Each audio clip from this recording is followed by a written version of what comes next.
Hello, hi, ನಮಸ್ಕಾರ ಎಲ್ಲರಿಗೂ. ಇವತ್ತಿನ ಕ್ಲಾಸ್ ಅಲ್ಲಿ ನಾನು ಹೊಸದಾಗಿ ಟಿಇಟಿ ಬಗ್ಗೆ ಕನ್ನಡ ಫಸ್ಟ್ ಯಾರ್ ಲ್ಯಾಂಗ್ವೇಜ್ ತಗೊಂಡಿರ್ತಾರೆ ಸೆಕೆಂಡ್ ಪೇಪರ್ದು. ಓಕೆ, ಫಸ್ಟ್ ಅದು ನಿಮ್ಗೆ ಕ್ಲಾರಿಟಿ ಗೊತ್ತಿರಬೇಕು ಟಿಇಟಿ ಬಗ್ಗೆ. ಸೊ ಫಸ್ಟ್ ನೀವು ಸಿಲೆಬಸ್ ಅನ್ನ ಕಲೆಕ್ಟ್ ಮಾಡ್ಕೊಂಡಿರ್ತೀರಿ ಈಗ ಆಲ್ರೆಡಿ ಅಂತ ಅನ್ಕೊಂಡಿದೀನಿ. ಸೊ ದೆನ್ ಅದ್ರ ಜೊತೆಗೆ ನಿಮ್ದು ಸೆಕೆಂಡ್ ಪೇಪರ್ ಅಲ್ಲಿ ಫಸ್ಟ್ ಯಾವ ಲ್ಯಾಂಗ್ವೇಜ್ ಅನ್ನ ತಗೊಂಡಿದ್ದೀರಿ ಅದ್ರ ಮೇಲೆ ಡಿಪೆಂಡ್ ಆಗಿರುತ್ತೆ. So this is a first language ಅಂತ ಹೇಳ್ತೀವಿ ನಾವು ಸೆಕೆಂಡ್ ಪೇಪರ್ ಅಲ್ಲಿ ಬರ್ತಕ್ಕಂಥದ್ದು. ಇದ್ರ ಜೊತೆಗೆ ಸೊ ಪದ್ಯ ಭಾಗ ಫಸ್ಟ್ ಮತ್ತೆ ಗದ್ಯ ಭಾಗ ಫಸ್ಟ್ ಇದನ್ನ ಫಸ್ಟ್ ನಾವು 16 ಮಾರ್ಕ್ಸ್ ಅಲ್ಲೇ ನೋಡ್ಕೊಂಡ್ ಬಿಡ್ತೀವಿ. ನಿಮ್ಗೆ ಈಸಿಯಾಗಿ ಸಿಗ್ಬೇಕಾಗಿರ್ತಕ್ಕಂಥ ಮಾರ್ಕ್ಸ್ ಯಾವ್ದು ಅಂತಂದ್ರೆ ಈ ಒಂದು ಗದ್ಯ ಭಾಗ ಮತ್ತು ಪದ್ಯ ಭಾಗದಲ್ಲಿ ನಾನು ಇವಾಗ ಬರೀ ಗದ್ಯ ಭಾಗ ಅಷ್ಟೇ ಹಾಕಿರ್ತೀನಿ. ಪದ್ಯ ಭಾಗನೂ ಬೇಕಾಗಿತ್ತು ಅಂತಂದ್ರೆ ನಿಮ್ಗೆ ಕಮೆಂಟ್ ಮಾಡಿ, ಖಂಡಿತವಾಗಿಯೂ ನಾನು ಪದ್ಯ ಭಾಗದಲ್ಲೂ ಸಹ ಆನ್ಸರ್ಸ್ ಗಳನ್ನ ಯಾವ ರೀತಿ ನೀವು ಹುಡುಕಾಡ್ಕೊಳ್ಬೇಕು ಅನ್ನೋದ್ರ ಬಗ್ಗೆನೂ ಹೇಳ್ತೀನಿ, ಅಂತ ಈಸಿಯಾಗಿ ಆನ್ಸರ್ ಮಾಡಬಹುದು ಅನ್ನೋದ್ರ ಬಗ್ಗೆ ಹೇಳ್ತೀನಿ. ಬರೀ ಇವಾಗ ಟೈಮ್ ವೇಸ್ಟ್ ಮಾಡ್ದೇನೆ ಗದ್ಯ ಭಾಗದಲ್ಲಿ ನೀವು ಯಾವ ರೀತಿ ಆನ್ಸರ್ಸ್ ಗಳನ್ನ ಮಾಡ್ತಾ ಹೋಗ್ಬೇಕು ಅನ್ನೋದ್ರ ಬಗ್ಗೆ ಹೇಳ್ತೀನಿ. ಎಸ್, ಸೂಚಕ ಕೊಟ್ಟಿರ್ತಾರೆ ಗದ್ಯ ಭಾಗವನ್ನ 1 ರಿಂದ 8 ಪ್ರಶ್ನೆ ಪತ್ರಿಕೆಗಳು ಇರ್ತ ಪ್ರಶ್ನೆ ಪತ್ರಿಕೆಗಳಲ್ಲಿ ಪ್ರಶ್ನೆಗಳನ್ನ ನೀವು ನೋಡಬಹುದು ಅಂತಂದು. ಓಕೆ, ಸೊ ಕೆಳಗಡೆ ಇದಾವೆ, ಎಲ್ಲಿದ್ದಾವೆ ನೋಡ್ರಿ, ಒಂದ್ಸರಿ ಚೆಕ್ ಮಾಡ್ಕೊಂಡ್ ಬರೋಣ. ನೋಡ್ರಿ, 1 2 3 4 5 6 7 8. ಓಕೆ, ಸೊ ಇಷ್ಟು ಏನು ಅಂತಂದ್ರೆ ಗದ್ಯ ಭಾಗಕ್ಕೆ ಸಂಬಂಧಪಟ್ಟಂತೆ ಇರುತ್ತೆ. ನಾನು ಪದ್ಯ ಭಾಗ ಹಾಕಿಲ್ಲ ಅಂತಾನೆ ಹೇಳ್ತಾ ಇದ್ದೀನಿ. ಓಕೆ, ನಿಮ್ಗೆ ಬೇಕಾಗಿತ್ತು ಅಂತಂದ್ರೆ ಪದ್ಯ ಭಾಗದನ್ನು ನಾನು ಸಪರೇಟ್ ಆಗಿ ವಿಡಿಯೋ ಮಾಡಿ ಅದ್ರ ಬಗ್ಗೆನೂ ಹೇಳ್ತೀನಿ ನಿಮ್ಗೆ. ಎಸ್, ಈಗ ನಾವು ಗದ್ಯ ಭಾಗದಲ್ಲಿ ಯಾವ ರೀತಿ ಆ ಒಂದು 8 ಕ್ವಶನ್ಸ್ ಗಳನ್ನ 1 ಮಾರ್ಕ್ಸ್ ಕಳ್ಕಲ್ದೆ ಉಳಿಸ್ಕೊಳ್ಬೇಕು ಅಂತಂದ್ರೆ, ಅಂದ್ರೆ ಯಾವುದೇ ಮಾರ್ಕ್ಸ್ ಅಲ್ಲಿ ನಿಮ್ಗೆ ಮೈನಸ್ ಆಗದೇನೆ ಉಳಿಸ್ಕೊಳ್ಬೇಕು ಅಂತಂದ್ರೆ ಇಲ್ಲಿ ಯಾವುದೇ ನೆಗೆಟಿವ್ ಮಾರ್ಕ್ಸ್ ಇರಲ್ಲ. ಓಕೆ, ನಿಮ್ಗೆ ಟಿಇಟಿ ಅಲ್ಲಿ ಇದು ನಿಮ್ಮ ತಲೆಯಲ್ಲಿ ಇರ್ಲಿ. ಎಸ್, ಸೊ ಇಲ್ಲಿ ಓದ್ತಾ ಹೋಗ್ತೀನಿ ಫಾಸ್ಟ್ ಆಗಿ. ಸೊ ನೆಕ್ಸ್ಟ್ ಆನ್ಸರ್ಸ್ ಅನ್ನ ಮಾಡ್ತಾ ಹೋಗೋಣ. ಸೊ ಈಗ ಅಮೆರಿಕದ ದಕ್ಷಿಣ ಕರೋಲಿನಾದಲ್ಲಿ ಮೇದರ್ ಬುಟ್ಟೆಗಳಿಗೆ ತುಂಬಾ ಬೇಡಿಕೆ. ಈ ಬುಟ್ಟೆಗಳನ್ನು ಹೆಣೆಯುವವರೆಲ್ಲ ಅಮೆರಿಕನ್ ನಿಗ್ರೋ ಹೆಂಗಸರು. ಇವರು ಆಫ್ರಿಕಾದಿಂದ 300 ವರ್ಷಗಳ ಹಿಂದೆ ಗುಲಾಮರಾಗಿ ಸಿಕ್ಕು ಇಲ್ಲಿಗೆ ಬಂದವರು. 18ನೇ ಶತಮಾನದಲ್ಲಿ ಕರೋಲಿನಾದ ತೋಟಗಾರರು ಇವರನ್ನು ಭತ್ತ ಬೆಳೆಯಲು ಕೊಂಡು ತಂದರು. ಅಂದ್ರೆ ಇವರನ್ನ ಭತ್ತವನ್ನು ಬೆಳೆಯೋದಕ್ಕೆ ತಗೊಂಡ್ ಬಂದಿರ್ತಾರೆ, ಇಲ್ಲಿಂದ ಆಫ್ರಿಕಾದಿಂದ ಕರ್ಕೊಂಡ್ ಬಂದಿರ್ತಾರೆ. ಭತ್ತ ಬೆಳೆಯುತ್ತಿದ್ದಾಗ ಬೆಳೆಗಳಿಗೆ ಹೊತ್ತು ಗೆದ್ದೆಗಳಲ್ಲಿ ಕೆಲಸ ಮಾಡುತ್ತಿದ್ದ ಹಾಳುಗಳು ಸಂಜೆಯೆಲ್ಲ ಭತ್ತದ ಹುಲ್ಲು ಮತ್ತು ನದಿಯ ತೀರದಲ್ಲಿ ದೊರೆಯುವಂತ ಜೊಂಡನ್ನು ಉಪಯೋಗಿಸಿಕೊಂಡು ತಮಗೆ ಅಗತ್ಯವಾದ ವಸ್ತುಗಳನ್ನು ಹೆಣೆಯುತ್ತಿದ್ದರು. ಇವರು ನಮ್ಮ ಮೇದಾರಂತೆ ಎಳೆಗಳನ್ನು ಒಂದರೊಳಗೊಂದರಂತೆ ಹೋಗಿಸಿ ಬುಟ್ಟೆಯನ್ನು ಹೆಣೆಯುವುದಿಲ್ಲ. ಅದರ ಬದಲು ಬೆತ್ತದಂತ ಕಿರುಬಿದಿರಿನಿಂದ ದಾರದ ಎಳೆಗಳನ್ನು ತಯಾರಿಸಿ ಒಂದೊಂದು ಸುತ್ತಿಗೂ ಕಟ್ಟಿ ಬಿಗಿ ಮಾಡುತ್ತಾ ಬುಟ್ಟೆಗಳನ್ನು ರೂಪಿಸುತ್ತಾರೆ. ಆದರೆ ಇವರು ಭತ್ತದ ರಾಜ್ಯ ಬಹಳ ದಿನ ಉಳಿಯಲಿಲ್ಲ. ಅಮೆರಿಕಾದಲ್ಲಿ ಅಂತರ್ಯುದ್ಧ ಆರಂಭವಾಗಿ ಭತ್ತಕ್ಕೆ ಗಿರಾಕಿಗಳು ಏನಾಗ್ತಾ ಬಂದ್ವು, ಕಡಿಮೆ ಆಗ್ತಾ ಬಂದ್ವು. ಬೇಸ್ ಪ್ರಧಾನದ ಆಹಾರವಾದುದರಿಂದ ಬ್ರೆಡ್ ಆಹಾರವಾಗಿರುವುದರಿಂದ ಎಲ್ಲರೂ ಗೋಧಿಯನ್ನೇ ಅವಲಂಬಿಸಿದರು.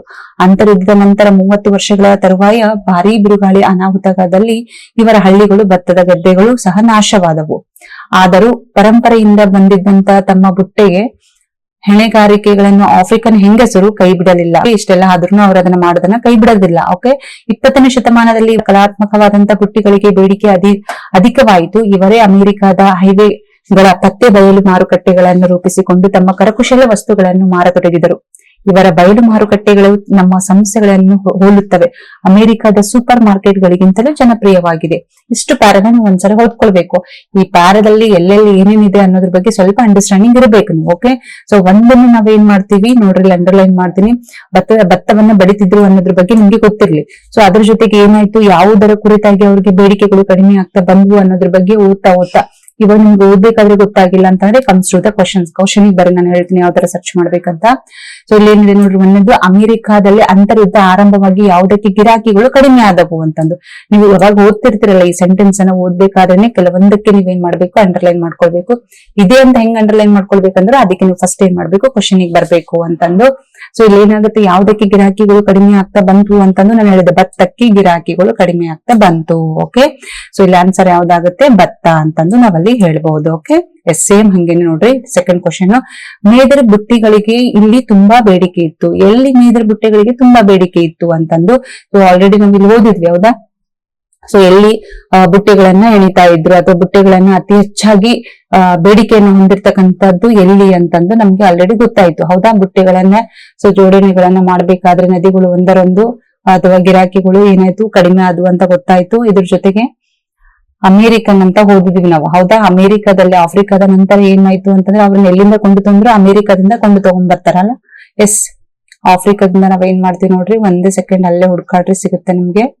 ಇಲ್ಲ ನೋಡ್ರಿ, ಅಮೆರಿಕದ ಹೈವೇಗಳಲ್ಲಿ ಪತ್ತೆ ಮಾಡಿ ಇವರು ಏನಾಗಿತ್ತು, ಸೊ ಹೆಚ್ಚಿನ ಒಂದು ಮೇದಾರು ಬುಟ್ಟಿಗಳನ್ನು ಎಲ್ಲಿ ತುಂಬಾ ಬೇಡಿಕೆ ಇತ್ತು ಅಂತಂದ್ರೆ ಅಮೆರಿಕದ ಉತ್ತರ ಒಂದು ಕೊರಿಯಾದಲ್ಲಿ ಅಂತಂದು ಹೇಳ್ಬೇಕಾಗುತ್ತೆ. ಓಕೆ, ಸೊ ದಕ್ಷಿಣ ಕೊರಿಯಾದಲ್ಲಿ ಅಂತಂದು ನಾವು ಕರಿತೀವಿ. ಎಸ್, ಇಲ್ಲ ಐತ್ ನೋಡ್ರಿ, ಅಮೆರಿಕದ ದಕ್ಷಿಣ ಕೊರಿಯಾದಲ್ಲಿ ಏನಾಯ್ತು, ಮೇದರ್ ಬುಟ್ಟೆಗಳಿಗೆ ಹೆಚ್ಚಿನ ಒಂದು ಬೇಡಿಕೆ ಇತ್ತು ಅಂತಂದು. ಥರ್ಡ್ ಕ್ವಶನ್ ನೋಡ್ರಿ, ಇವು ಅಮೆರಿಕದ ಸೂಪರ್ ಮಾರ್ಕೆಟ್ ಗಳಿಗಿಂತಲೂ ಜನಪ್ರಿಯವಾಗಿದ್ದವು. ಯಾವುದು ಸೂಪರ್ ಮಾರ್ಕೆಟ್ ಗಳಿಗಿಂತ ಜನಪ್ರಿಯವಾಗಿದ್ದವು ಅಂತಂದು. ಸೊ ಆಲ್ಮೋಸ್ಟ್ ಆಗಿ ಗೊತ್ತಾಗಿತ್ತು ನಮ್ಗ ಸೆಂಟೆನ್ಸ್ ಓದ್ಬೇಕಾದ್ರೆ, ಬಯಲು ಮಾರುಕಟ್ಟೆಗಳು ಅಂತಂದು. ಓಕೆ, ಬಯಲು ಮಾರುಕಟ್ಟೆಗಳಲ್ಲಿ ಏನಾಯ್ತು ಅಂತಂದ್ರೆ ಇವುಗಳ ಒಂದು ಬೇಡಿಕೆ ಜಾಸ್ತಿ ಆಗ್ತಾ ಬಂತು ಅಂತಂದು ನಾವಲ್ಲಿ ಹೇಳ್ಬೋದಿಲ್ಲ. ಇದು ನೋಡ್ರಿ, ಇವರು ಬಯಲು ಮಾರುಕಟ್ಟೆಗಳಲ್ಲಿ ನಮ್ಮ ಸಂಸ್ಥೆಗಳನ್ನು ಹೋಲುವಂತಾನೆ ಅವರು ಸ್ಥಾಪನೆ ಮಾಡ್ಕೋತಾರೆ. ಹಾಗಾಗಿ ಏನಾಗುತ್ತಾ, ಹೆಚ್ಚಿನ ಒಂದು ಸ್ಥಾಪನೆಯನ್ನ ನಾವಲ್ಲಿ ನೋಡಬಹುದು ಅಂತಂದು. ಎಸ್, ಯಾವುದು ಬಯಲು ಮಾರುಕಟ್ಟೆಯಲ್ಲಿ.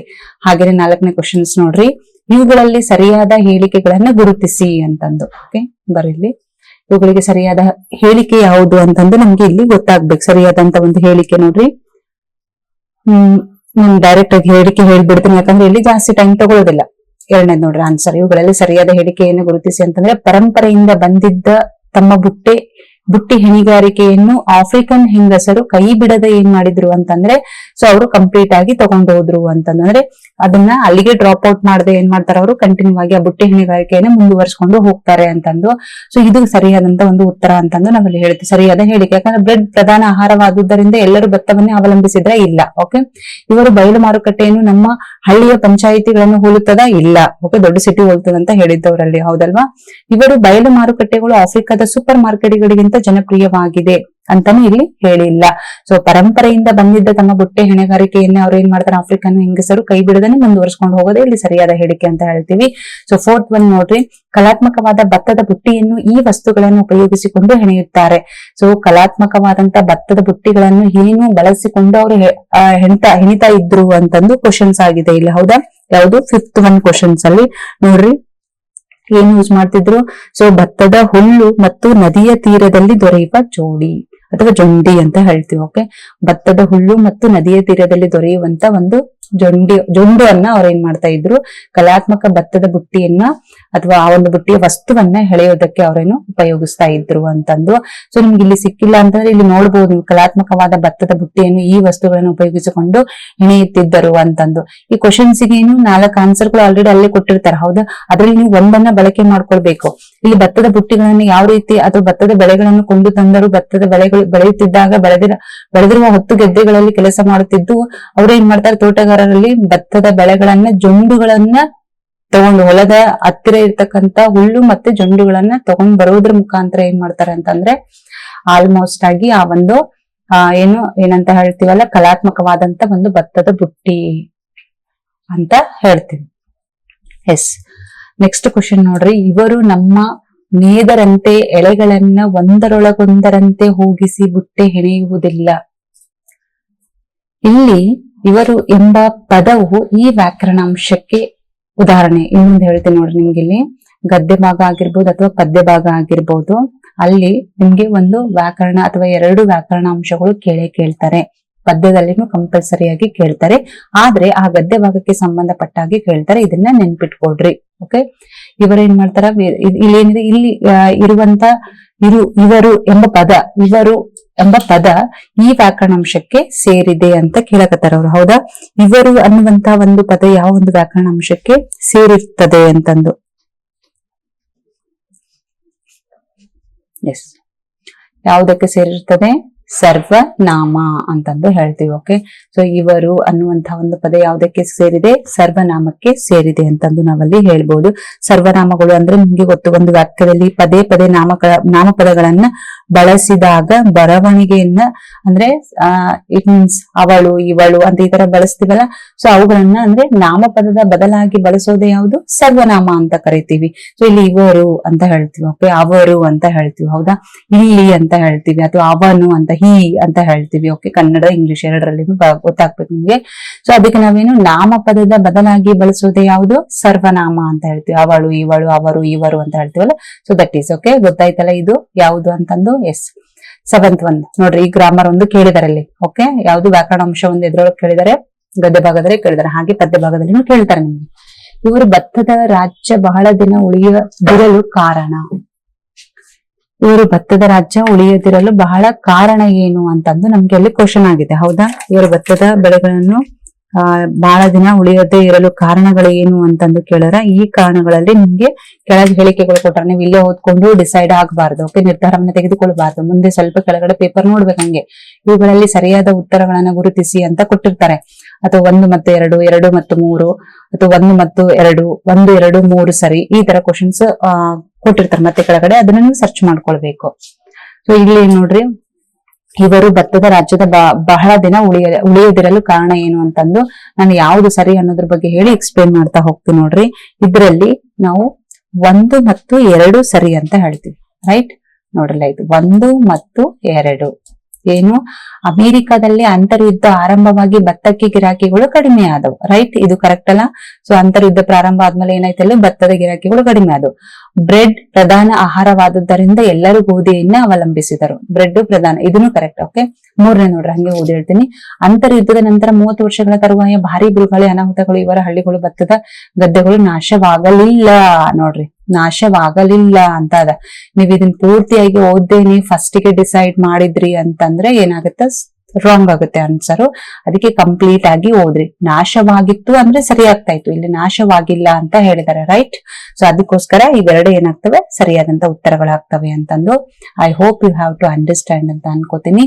ಎಸ್, 8th ಒನ್ ನೋಡ್ರಿ, ಗದ್ಯ ಭಾಗದಲ್ಲಿ ಕೊನೆಯ ಪ್ರಶ್ನೆ ಇದು ಅಂತ ಹೇಳ್ಬಹುದು.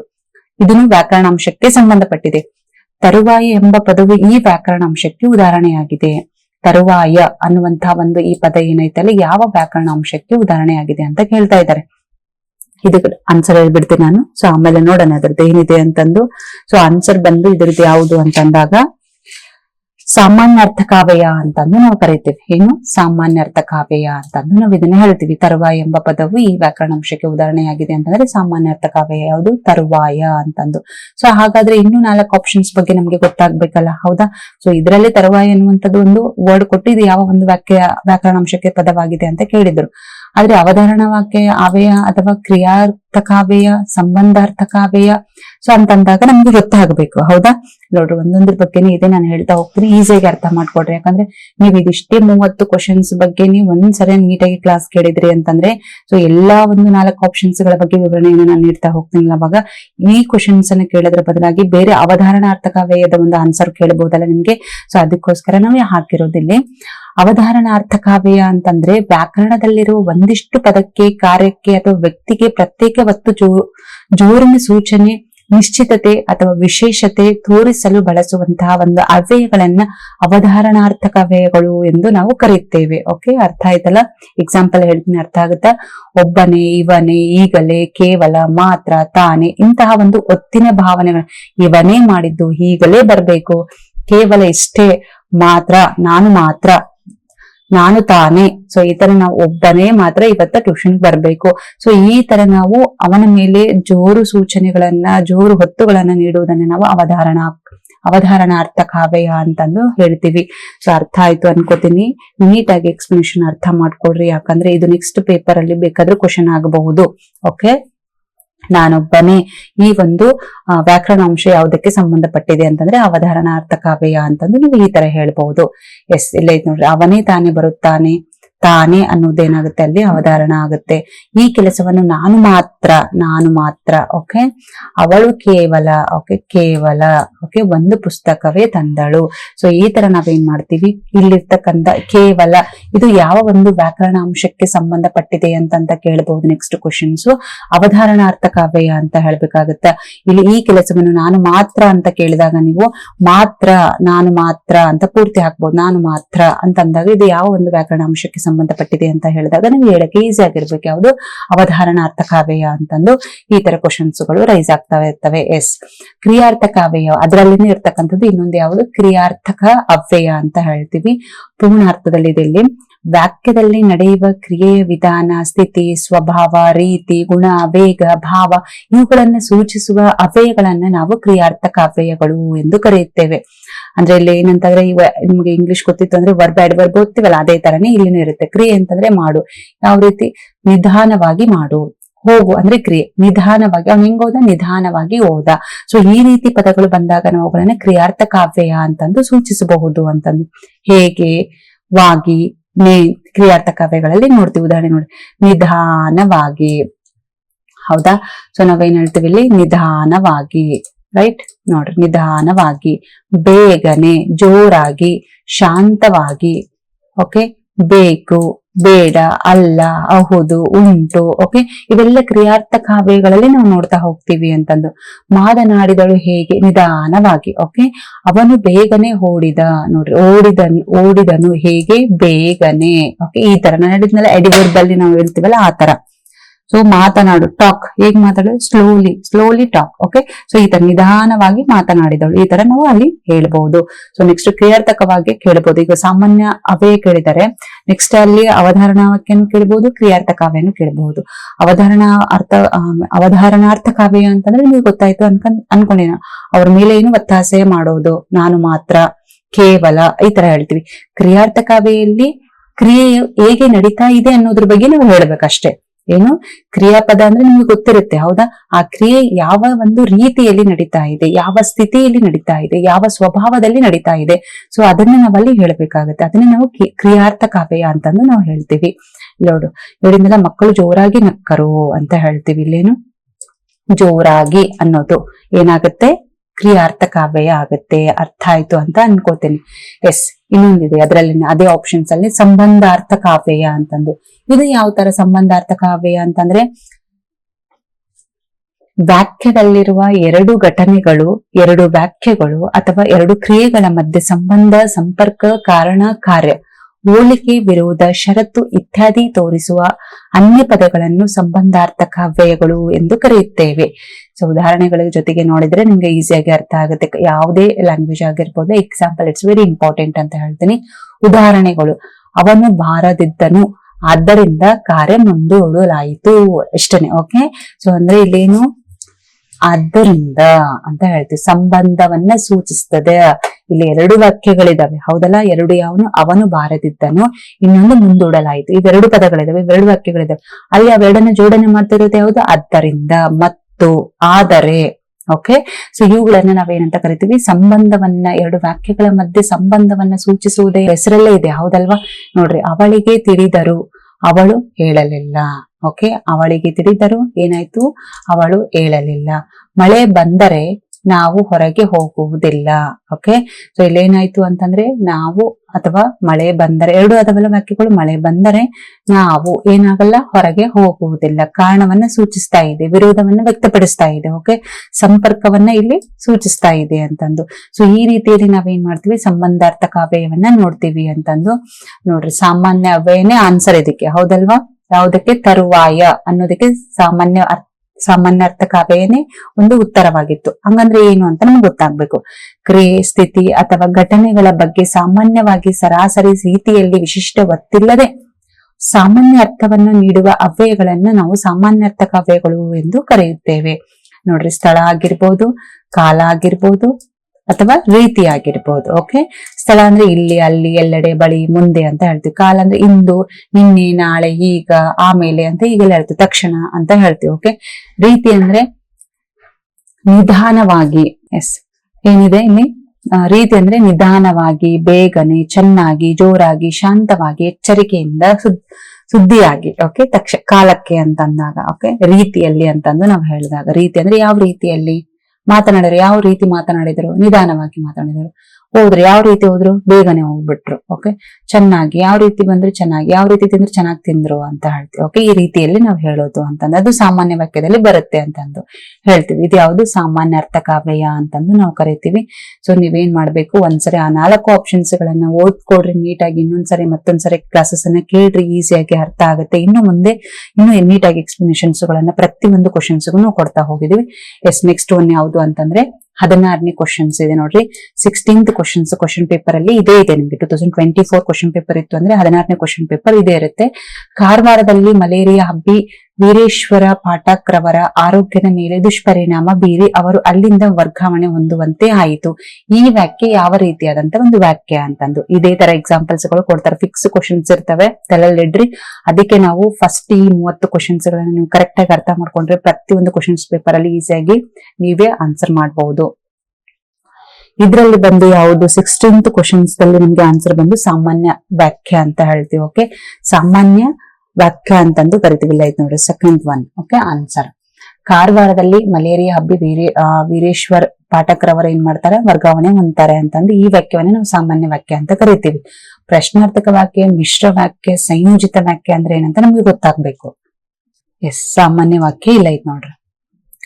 ಎಸ್, ಆ 4 ಆಪ್ಷನ್ಸ್ ಗಳ ಬಗ್ಗೆ ನೋಡ್ತಾ ಹೋಗೋಣ. ಪ್ರಶ್ನಾರ್ಥಕ ವ್ಯಾಖ್ಯೆ ಅಂದ್ರೆ ಏನು ಅಂತ. ಪ್ರಶ್ನಾರ್ಥಕ ವ್ಯಾಖ್ಯೆ ಎಂದರೇನು ಅಂತ ನಮ್ಗೆ ಗೊತ್ತಾಗ್ಬೇಕು ಫಸ್ಟ್. ಅಂದ್ರೆ ಇಲ್ಲ ಅಷ್ಟೇ ಅಲ್ಲ, ಇವಾಗ ಏನು ಸಾಮಾನ್ಯ ವಾಕ್ಯದ ಬಗ್ಗೆ ಕ್ವಶನ್ಸ್ ಮಾಡಿದ್ದಾರೆ, ನಾಳೆ ಪ್ರಶ್ನಾರ್ಥಕ ವಾಕ್ಯದ ಬಗ್ಗೆ ಕ್ವಶನ್ಸ್ ಮಾಡಬಹುದು ನಿಮ್ಗೆ. Okay, S.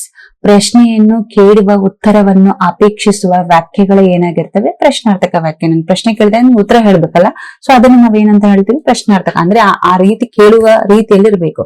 ನಾನು ಪ್ರಶ್ನೆ ಕೇಳ್ತಾ ಇದ್ದೀನಿ ಅನ್ನೋದ್ರ ಬಗ್ಗೆ ನಿಮ್ಗೆ ಗೊತ್ತಿರಬೇಕು, ಅಂದಾಗ ಮಾತ್ರ ಅದೇನು ಉತ್ತರವನ್ನ ಅಪೇಕ್ಷಣೆಯನ್ನ ಮಾಡ್ತಾ ಇರುತ್ತೆ ಅಂತಂದು. ಸೊ ಯಾರು, ಏನು, ಎಲ್ಲಿ, ಯಾವಾಗ, ಹೇಗೆ, ಏಕೆ ಅನ್ನೋದ್ರ ಬಗ್ಗೆ ನಾವಲ್ಲಿ ನೋಡ್ತೀವಿ ಅಂತಂದು.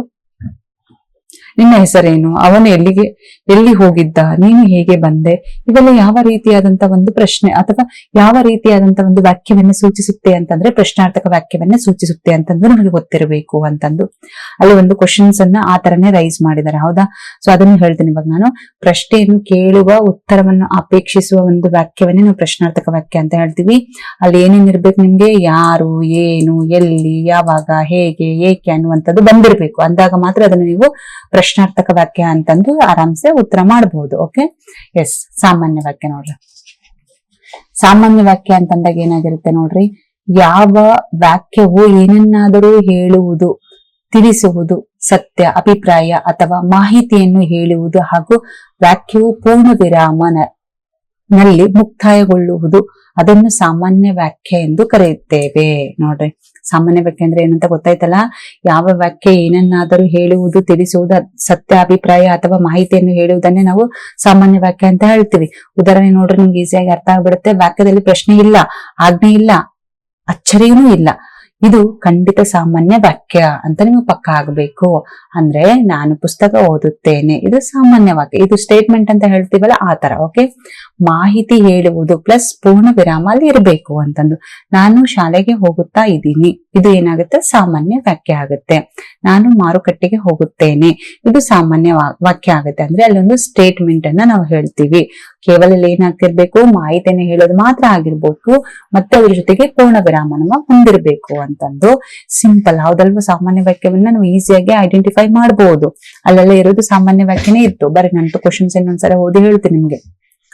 ನೋಡ್ರಿ, ಕಾರವಾರದಲ್ಲೇ ಮಲೇರಿಯಾ ಹಬ್ಬಿ ವೀರೇಶ್ವರ್ ಪಾಠಕ್ರವರ ಆರೋಗ್ಯದ ಮೇಲೆ ದುಷ್ಪರಿಣಾಮ ಬೀರಿ ಅವರು ಅಲ್ಲಿಂದ ವರ್ಗಾವಣೆ ಹೊಂದುವಂತೆ ಆಯಿತು. ಇಷ್ಟೇ, ಮುಗಿತಲ್ಲ. ಇಲ್ಲಿ ಫುಲ್ ಸ್ಟಾಪ್ ಇದೆ, ಸ್ಟೇಟ್ಮೆಂಟ್ ಇದೆ. ಓಕೆ, ಮಾಹಿತಿಯನ್ನ ಹೇಳ್ತಾ ಇದಾರೆ, ಈ ತರ ಹೋದ್ರು ಅವರು ಅಂತ ಮುಗಿತು. ಸಿಂಪಲ್ ಸಾಮಾನ್ಯ ವಾಕ್ಯ ಅಂತ ಹೇಳ್ತೀವಿ ಅದನ್ನ. ಎಸ್, ಅದರಲ್ಲಿ ಇನ್ನೊಂದು ಏನಿತ್ತು, ಮಿಶ್ರ ವಾಕ್ಯ ಇತ್ತು ನೋಡ್ರಿ. 2 ಅಥವಾ ಹೆಚ್ಚು ಸರಳ, ಹೆಸರು ಹೇಳಾಗತ್ತದ ಮಿಶ್ರ ಅಂತ. 2 ಅಥವಾ ಹೆಚ್ಚು ಸರಳ ವಾಕ್ಯಗಳನ್ನು ಮತ್ತು ಆದರೆ, ಆದರೂ, ಆದರೆ ಅಥವಾ ಇಂತಹ ಸಂಬಂಧ ಸೂಚಕ ಪದಗಳಿಂದ ಸೇರಿಸಿ ರಚಿಸಲ್ಪಟ್ಟ ವಾಕ್ಯವನ್ನು ಮಿಶ್ರ ವಾಕ್ಯ ಎಂದು ಕರೆಯುತ್ತೇವೆ. ಸಿಂಪಲ್ ಅಲ್ಲ.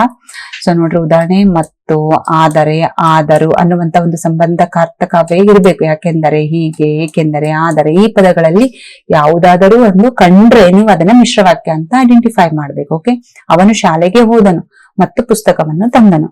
ಅವನು ಮಾರುಕಟ್ಟೆಗೆ ಹೋದನು, ಅಲ್ಲಿ ಮಾರುಕಟ್ಟೆಗೆ ಹೋದನು ಮತ್ತು ಹಣ್ಣುಗಳನ್ನು ತೆಗೆದುಕೊಂಡು ಬಂದನು.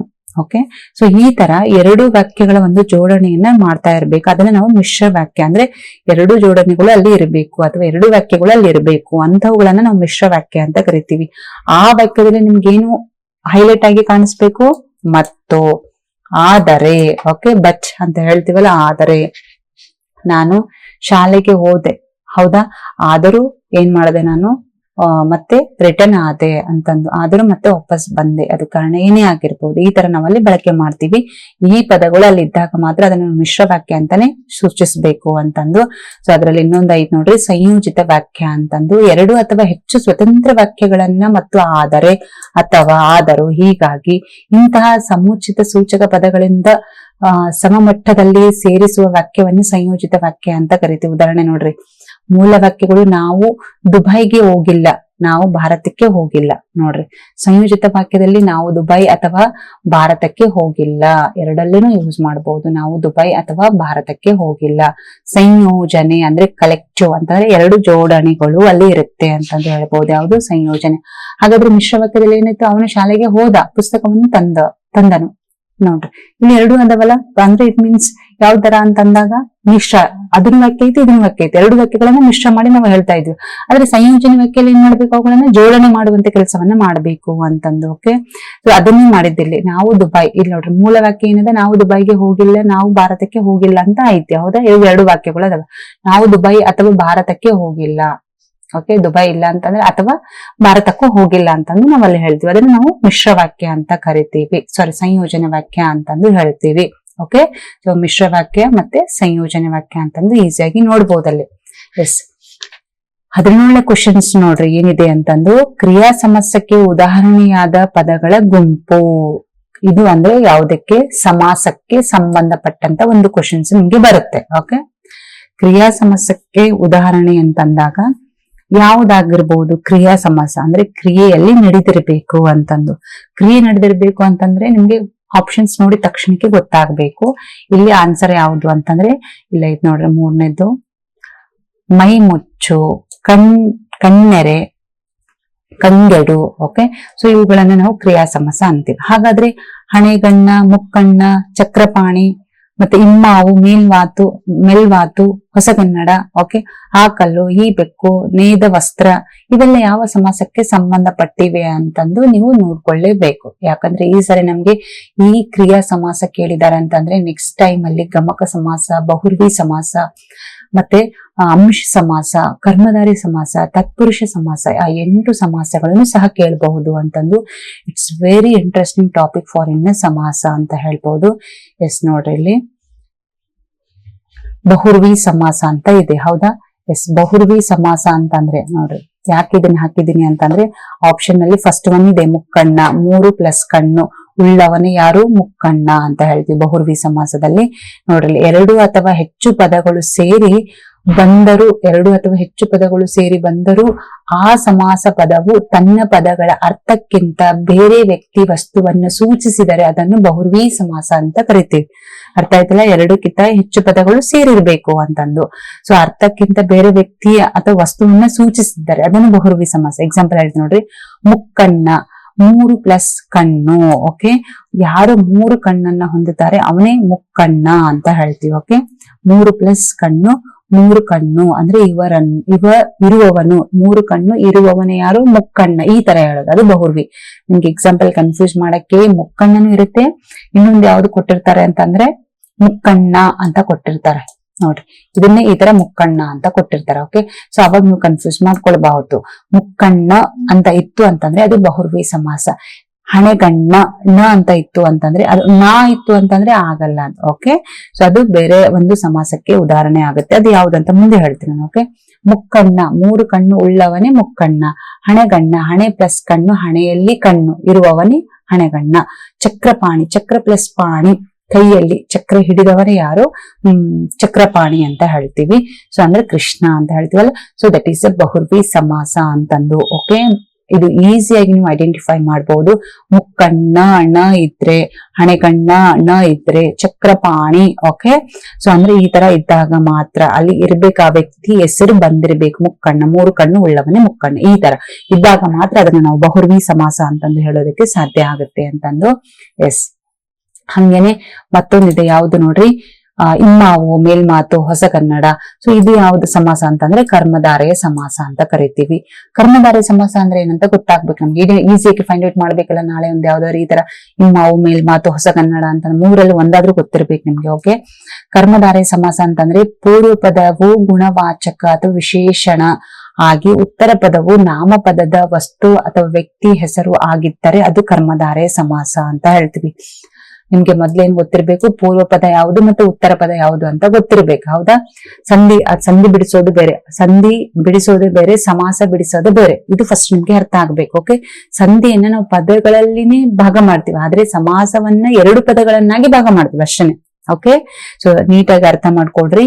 ವಿಗ್ರಹ ವಾಕ್ಯ ಅಂತ ಕರಿತೀವಲ್ಲ, ವಿಗ್ರಹ ವಾಕ್ಯ ಅಂತಂದಾಗ ಒಂದು ಪದವನ್ನ ವಿಗ್ರಹ ಮಾಡೋದು ಅಂತ ಹೇಳ್ತೀವಿ. ಎಸ್, ನೋಡ್ರಿ, ಕರ್ಮಧಾರ ಸಮಾಸದಲ್ಲಿ ಪೂರ್ವ ಪದ ಮತ್ತು ಉತ್ತರ ಪದ ಗೊತ್ತಿರ್ಬೇಕಂತ ಹೇಳಿದ್ನಲ್ಲ, ಇದು ಉತ್ತರ ಪದ ಆಗಿರುತ್ತೆ. Okay, so this is a ಉತ್ತರ ಪದ. ಇದನ್ನ ಏನಂತ ಹೇಳ್ತೀವಿ? ಪೂರ್ವ ಪದ. ಸಾರಿ, ಇದು ಉತ್ತರ ಪದ, ಇದು ಪೂರ್ವ ಪದ. ಮುಂಚೆ ಇರೋದು ಪೂರ್ವ. ಓಕೆ, ಇದು ಉತ್ತರ. ಇದನ್ನು ಪೂರ್ವ ಅಂತಂದ್ರೆ ಮುಂಚಿತ, ಉತ್ತರ ಅಂತಂದ್ರೆ ಅದರ ಉತ್ತರವಾಗಿ. ಓಕೆ, ಸೊ ಆತರ ಹೇಳ್ಬಹುದು ನೀವು. ಎಸ್, ಉತ್ತರ ಪದ ಮತ್ತೆ ಪೂರ್ವ ಪದ ಅಂತಂದು ಮೊದ್ಲು ಗೊತ್ತಿರ್ಲಿ ನಿಮ್ಗೆ. ಇಲ್ಲಿ ಏನ್ ಹೇಳ್ಯಾರ ಅವರು? ಪೂರ್ವ ಪದವು ಗುಣವಾಚಕ ಅಂತಂದು. ಓಕೆ, ಪೂರ್ವ ಅಂದ್ರೆ ಇದಂತ ಹೇಳಿದ್ನಲ್ಲ ನಾನು, ಗುಣವಾಚಕ. ವಿಶೇಷವಾಗಿ ಉತ್ತರ ಪದವು ನಾಮಪದ. ಅಂದ್ರೆ ಉತ್ತರ ಪದ ಏನಾಗಿರ್ಬೇಕು? ಕನ್ನಡ. ಇದು ನಾಮಪದ ಆಗಿರ್ಬೇಕು, ವಸ್ತು ಅಥವಾ ವ್ಯಕ್ತಿ ಆಗಿರ್ಬೋದು, ಯಾವುದೇ ಆಗಿರ್ಬೋದು. Okay, so yes, I hope you have to understand. I think ನಿಮ್ಗೆ ಅರ್ಥ ಆಗಿದೆ ಅಂತ ಅನ್ಕೋತೀನಿ. ಸೊ ಇದು ಏನು? ಪೂರ್ವ ಪದವಾಗಿದ್ದು ಇದು ಉತ್ತರ ಪದವಾಗಿರುತ್ತೆ ಅಂತಂದ್ರೆ. ಇಲ್ಲಿ ಹೊಸ ಪ್ಲಸ್ ಕನ್ನಡ, ಹೊಸ. ಓಕೆ, ಹೊಸ ಅನ್ನೋದ್ರ ಬಗ್ಗೆ ನಮ್ಗೆ ಹೆಚ್ಚಿನ ಒಂದು ಒಲವು ಹೋಗುತ್ತೆ. ಹೊಸ ಕನ್ನಡ ಅಂತ ಹೇಳ್ತೀವಿ.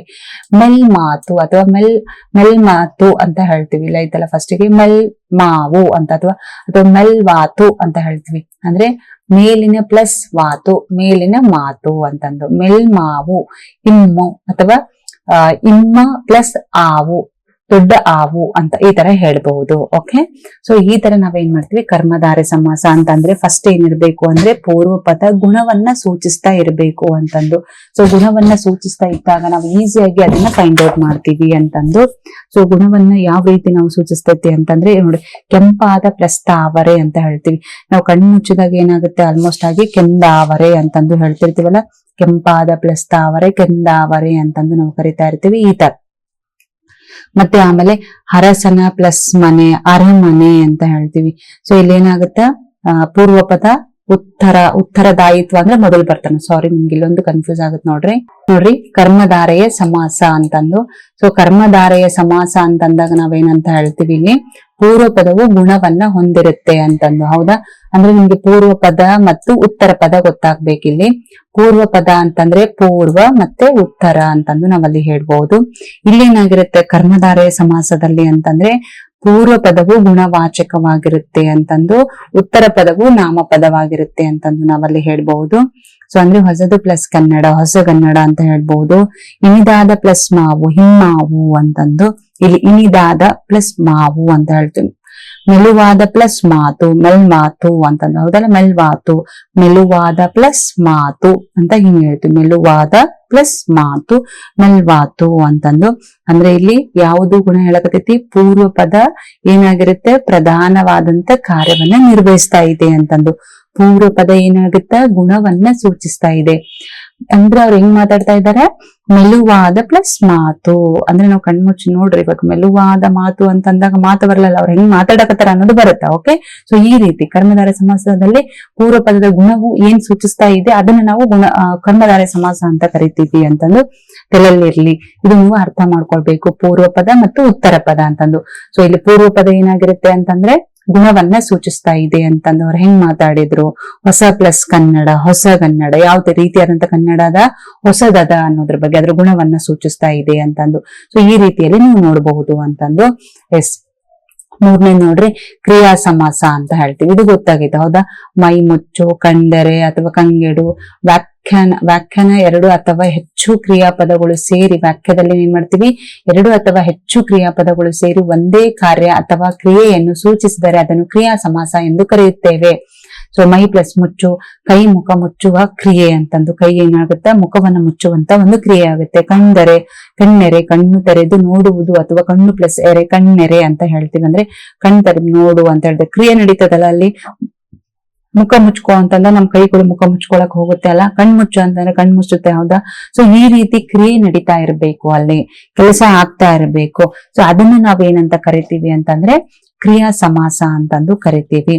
ಕಂಗೆಡು ಕಂಗೊಳಿಸುತ್ತಾ ಮಾಡುವುದು, ಕಂಗೊಳಿಸುವ ಕ್ರಿಯೆ, ಪ್ಲಸ್ ಗೆಡು, ಕಂಗೊಳಿಸುವ ಕ್ರಿಯೆ ಅಂತ ಹೇಳ್ತೀವಿ.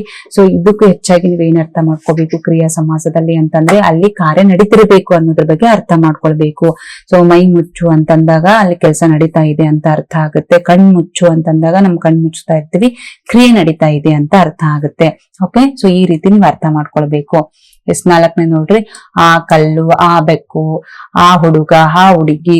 ಸೊ ಈ ರೀತಿ ಹೇಳ್ಬೇಕಾದ್ರೆ ನಾವೇನಂತ ಹೇಳ್ತೀವಿ ಅದನ್ನ ಗಮಕ ಸಮಾಸ ಅಂತಂದು. ಇದನ್ನ ಹೆಂಗ್ ಫೈಂಡ್ ಔಟ್ ಮಾಡ್ಬೇಕ್ರಿ ಅಂತಂದ್ರೆ ಆ ಈ ಓಕೆ ಈ ತರ ಬಂದಿರ್ಬೇಕು. ಆ ಹುಡುಗ, ಈ ಹುಡುಗಿ. ಓಕೆ, ನೇಯ್ದ ವಸ್ತ್ರ ಹೆಚ್ಚಾಗಿ ನಾವು ನೋಡೋದು ಎಲ್ಲಿ ಅಂತಂದ್ರೆ ಎಕ್ಸಾಮ್ಗಳು ಆಲ್ಮೋಸ್ಟ್ ಆಗಿ ಈ ತರ ಕ್ವಶನ್ಸ್ ಗಳನ್ನ ರೈಸ್ ಮಾಡ್ತಾರೆ. ನೇಯ್ದ ವಸ್ತ್ರ ಇದು ಯಾವ ಒಂದು ಸಮಾಸಕ್ಕೆ ಸಂಬಂಧಿಸಿದೆ ಅಂತಂದು ಗಮಕ ಸಮಾಸ. ಇದನ್ ಬಿಟ್ಟು ಏನಾದ್ರು ಕೇಳಿದ್ರೆ ಆ ಕಲ್ಲು, ಆ ಹುಡುಗಿ, ಆ ಹುಡುಗ, ಓಕೆ, ಆ ಮನೆ ಅಂತ ಈ ತರ ಕೇಳಬಹುದು. ಅಂದ್ರೆ ಇದನ್ನ ಬಿಟ್ಟು ಇನ್ನು ಹೆಂಗೆ ನಾವು ಅರ್ಥ ಮಾಡ್ಕೊಳ್ಬಹುದು ಅಂತಂದ್ರೆ ಪೂರ್ವ ಪದವು ಸರ್ವನಾಮ ಕೃದಂತಗಳಲ್ಲಿ ಒಂದಾಗಿದ್ದು ಉತ್ತರ ಪದದ ನಾಮಪದದೊಡನೆ ಸೇರಿ ಬಂದಾಗ ಸೃಷ್ಟಿಯಾಗುವ ಸಮಾಸವನ್ನೇ ಗಮಕ ಸಮಾಸ ಅಂತ ಕರಿತೀವಿ. ನೋಡ್ರಿ ಎಷ್ಟು ನೀಟಾಗಿ ಕೊಟ್ರ. ಪೂರ್ವ ಪದವು ಸರ್ವನಾಮ. ಫಸ್ಟ್ ನಿಮ್ಗೆ ಏನ್ ಗೊತ್ತಾಗ್ಬೇಕು, ಸರ್ವನಾಮ ಯಾವುದು ಅಂತ ಗೊತ್ತಾಗ್ಬೇಕು, ಹೌದಲ್ವಾ? ಸರ್ವನಾಮ ಅಂತಂದಾಗ ನಾವೇನಂತ ಹೇಳ್ತೀವಿ ಅಂತ ಹೇಳಿದ್ನಲ್ಲ ನಾನು, ಇಲ್ಲಿ ಹುಡುಗ ಅಂತ ಕರೆಯೋದ್ರ ಬದಲಾಗಿ ಅವ್ರ ಹೆಸರನ್ನ ನಾವು ಕರೆಯೋದ್ರ ಬದಲಾಗಿ ಅವಳು, ಅವನು ಅಂತ ಹೇಳ್ತೀವಲ್ಲ. ಸೊ ಅದು ಫಸ್ಟಿಗೆ ಬಂದಿರ್ಬೇಕು ಅಂತ ಹೇಳಕತ್ತಾರ ಅವರು. ಓಕೆ, ಸೊ ಆ ರೀತಿ ಬಂದಾಗ ಮಾತ್ರ ಅದನ್ನ ಗಮಕ ಸಮಾಸ ಅಂತ ಹೇಳ್ರಿ ಅಂತ ಹೇಳಕತ್ತಾರ. ಸೃಷ್ಟಿಯಾಗುವ ಸಮಾಸವನ್ನೇ ಗಮಕ ಸಮಾಸ ಅಂತ ಕರಿತೀವಿ.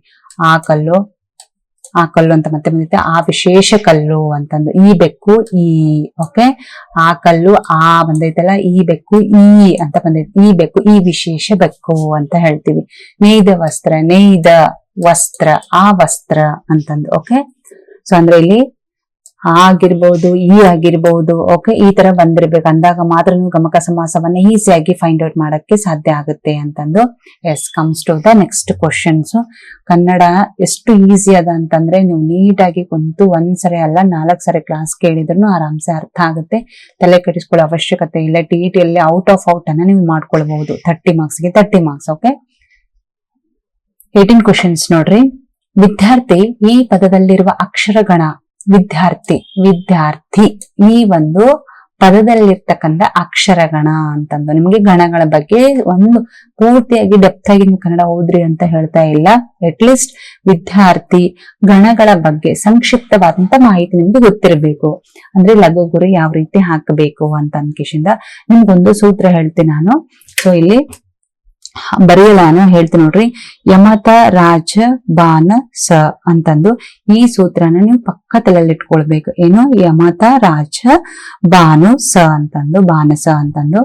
ಇದು ಇಲ್ಲೇ ಹಾಕಿತ್ ನೋಡ್ರಿ ನಾನು ಇಲ್ಲೇ ಫೈಂಡ್ ಔಟ್ ಮಾಡ್ತೀನಿ. ನಿಮ್ಗೆ ಯ ಮ ಥ ರಾ ಜ ಬಾ ನ ಸ, ಯಮತ ರಾಜ ಬಾನಸ. ಓಕೆ, ಇದಿಷ್ಟು ನಿಮ್ಗೆ ಗೊತ್ತಾಯ್ತು, ಈ ಒಂದು ಸೂತ್ರ ಗೊತ್ತಾಯ್ತು ಅಂತಂದ್ರೆ ಆರಾಮ್ಸೆ ನಿಮ್ಗೆ ಈಸಿಯಾಗಿ ಫೈಂಡ್ ಔಟ್ ಮಾಡ್ತಾರೆ. ಹೆಂಗ್ರಿ ಮೇಡಮ್ ಅಂತಂದ್ರೆ ಯಗಣ, ಮಗಣ, ಥಗಣ, ರಗಣ, ಜಗಣ, ಭಗಣ. ಓಕೆ, ನಗಣ, ಸಗಣ. ಓಕೆ, ಇಲ್ಲಿ ಏನ್ ಕೇಳಾರ, ನಗಣನ ಸಗಣನ ವಿದ್ಯಾರ್ಥಿ ಯಾವ್ದಾಗತ್ತ ಅಂತ ಕೇಳಾರ ನಿಮ್ಗೆ. ರೈಟ್, ಇವಾಗ ನಾವು ಯ ಮಾತ ರಾಜ ಬಾನ ಸ ಅಂತ ಐತಿ. ಇವಾಗ ನಾವು ಒತ್ತಕ್ಷರ ಹಿಂದಿನ ಅಕ್ಷರವನ್ನ ಏನ್ ಹಾಕ್ಬೇಕಾಗತ್ತೆ ಅಂತಂದ್ರೆ ಲಘು ಹಾಕಬೇಕು. ಹೌದಾ, ಒತ್ತಕ್ಷರದ ಹಿಂದಿನ ಅಕ್ಷರ ಏನಾಗಿರುತ್ತೆ, ಲಘು ಆಗಿರುತ್ತೆ ಅಂತಂದು. ಅಂದ್ರೆ ನಾವಿಲ್ಲಿ ಆಲ್ಮೋಸ್ಟ್ ಏನಾಗ್ತೀವಿ ನೋಡ್ರಿ, ಇದಕ್ಕ ಗುರು. ಓಕೆ, ಇದಕ್ಕ ಒಂದ್ ಸೆಕೆಂಡ್ ನಾನು ಕಲರ್ ಚೇಂಜ್ ಮಾಡ್ಕೊಳ್ತೀನಿ, ನಿಮ್ಗೆ ಈಸಿಯಾಗಿ ಅರ್ಥ ಆಗತ್ತೆ. ಓಕೆ, ಇದಕ್ಕೆ ಏನಾಗ್ತೀರಿ, ಲಘು ಹಾಕ್ತಿರಿ. ಓಕೆ, ಯಕ್ಕೆ ಮಾಕ್ ಏನಾಗ್ತೀರಿ, ದೆನ್ ಗುರು ಹಾಕೊಳ್ತೀರಿ. ಮತ್ತೆ ಇದಕ್ಕೆ ಏನ್ ಹಾಕೋತೀರಿ, ತಾದ ಒತ್ತಕ್ಷರ ಕೆಳಗಡೆ ಬಂದೈತಿ, ಮತ್ತೆ ತಾ ಅಂತ ಇದಕ್ಕೂ ಗುರು ಹಾಕ್ತಿರಿ. ಓಕೆ, ರಕ್ ಏನ್ ಹಾಕ್ತಿರಿ, ಮತ್ತೆ ಇದಕ್ಕೂ ಗುರು ಹಾಕ್ತಿರಿ. ಓಕೆ, ಜಕ್ ಏನ್ ಹಾಕ್ತಿರಿ, ಲಘು ಹಾಕೋತೀರಿ, ಓಕೆ, ಕಾಣಿಸ್ತಾ ಇದೆ. ಎಸ್, ಇದಕ್ಕೆ ಏನ್ ಹಾಕೋತೀರಿ, ಲಘು ಹಾಕೋತೀರಿ. ಭಾಕ್ ಏನ್ ಹಾಕೋತೀರಿ ಅಂತಂದ್ರೆ ಮತ್ತೆ ಗುರು ಹಾಕೋತೀರಿ. ಓಕೆ, ಅದಾದ್ಮೇಲೆ ಏನ್ ಹಾಕೋತೀರಿ, ನಕ್ಕೆ ಏನ್ ಹಾಕೋತೀರಿ ನೋಡ್ರಿ, ಗುರು ಹಾಕೋತೀರಿ. ಸಾರಿ, ಲಘು ಹಾಕೋತೀರಿ. ಆಮೇಲೆ ಇದಕ್ಕೆ ಅಗೇನ್ ಲಘು ಹಾಕೋತೀರಿ. ಓಕೆ, ಗೊತ್ತಾಯ್ತಲ್ಲ. ಇದು ಏನು ಲಘು, ಇದು ಗುರು, ಇದು ಗುರು, ಇದು ಗುರು, ಇದು ಲಘು, ಇದು ಗುರು, ಇದು ಲಘು, ಇದು ಲಘು. ಓಕೆ, ಇಲ್ಲಿ ಏನ್ ಕೊಟ್ಟಾರ ನೋಡ್ರಿ, ವಿದ್ಯಾರ್ಥಿ ಅಂತ ಕೊಟ್ಟಾರ. ನಿಮ್ಗೆ ಲಘು ಗುರು ಹಾಕೊಳ್ಳೋದ್ ನೋಡ್ಬೇಕು, ನಿಮ್ಗೆ ಡೆಪ್ತಾಗ ಐತಿ. ಜಸ್ಟ್ ನಿಮ್ಗೆ ಯಮತ ರಾಜ ಬಾಣ ಸಲಗಂ ಅಂತ ಗೊತ್ತಿದ್ರೆ ಮುಗೀತು. ಯಮತ ರಾಜ ಬಾಣ ಸಲಗಂ ಅಂತ ಗೊತ್ತಿದ್ರೆ ಮುಗೀತು, ಸಾಕಷ್ಟೇನೆ. ಲಘು ಗುರು ಹೆಂಗ್ ಹಾಕ್ಬೇಕು ಅಂತಂದು ಗೊತ್ತಿರ್ಬೇಕು ನಿಮ್ಗೆ. ಇಲ್ಲಿ ವಿದ್ಯಾರ್ಥಿ ಹಿಂದಿನ ಅಕ್ಷರ ಹಿಂದಿನ ಅಕ್ಷರ ಏನಾಗೈತಿ, ದ ಆಗೈತಿ. ಓಕೆ, ಸೊ ಇಲ್ಲಿ ಏನ್ ಹಾಕ್ಬೇಕಾಗುತ್ತೆ ನೀವು ವಿದ್ಯಾರ್ಥಿಗೆ, ಆಲ್ಮೋಸ್ಟ್ ಗುರು. ಓಕೆ, ಅದಾದ್ಮೇಲೆ ಏನಾಗ್ತೀರಿ ಅಗೇನ್ ಮತ್ತೆ ಇಲ್ಲಿನ ಒತ್ತಕ್ಷರ ಐತಿ. ಓಕೆ, ಗುರು.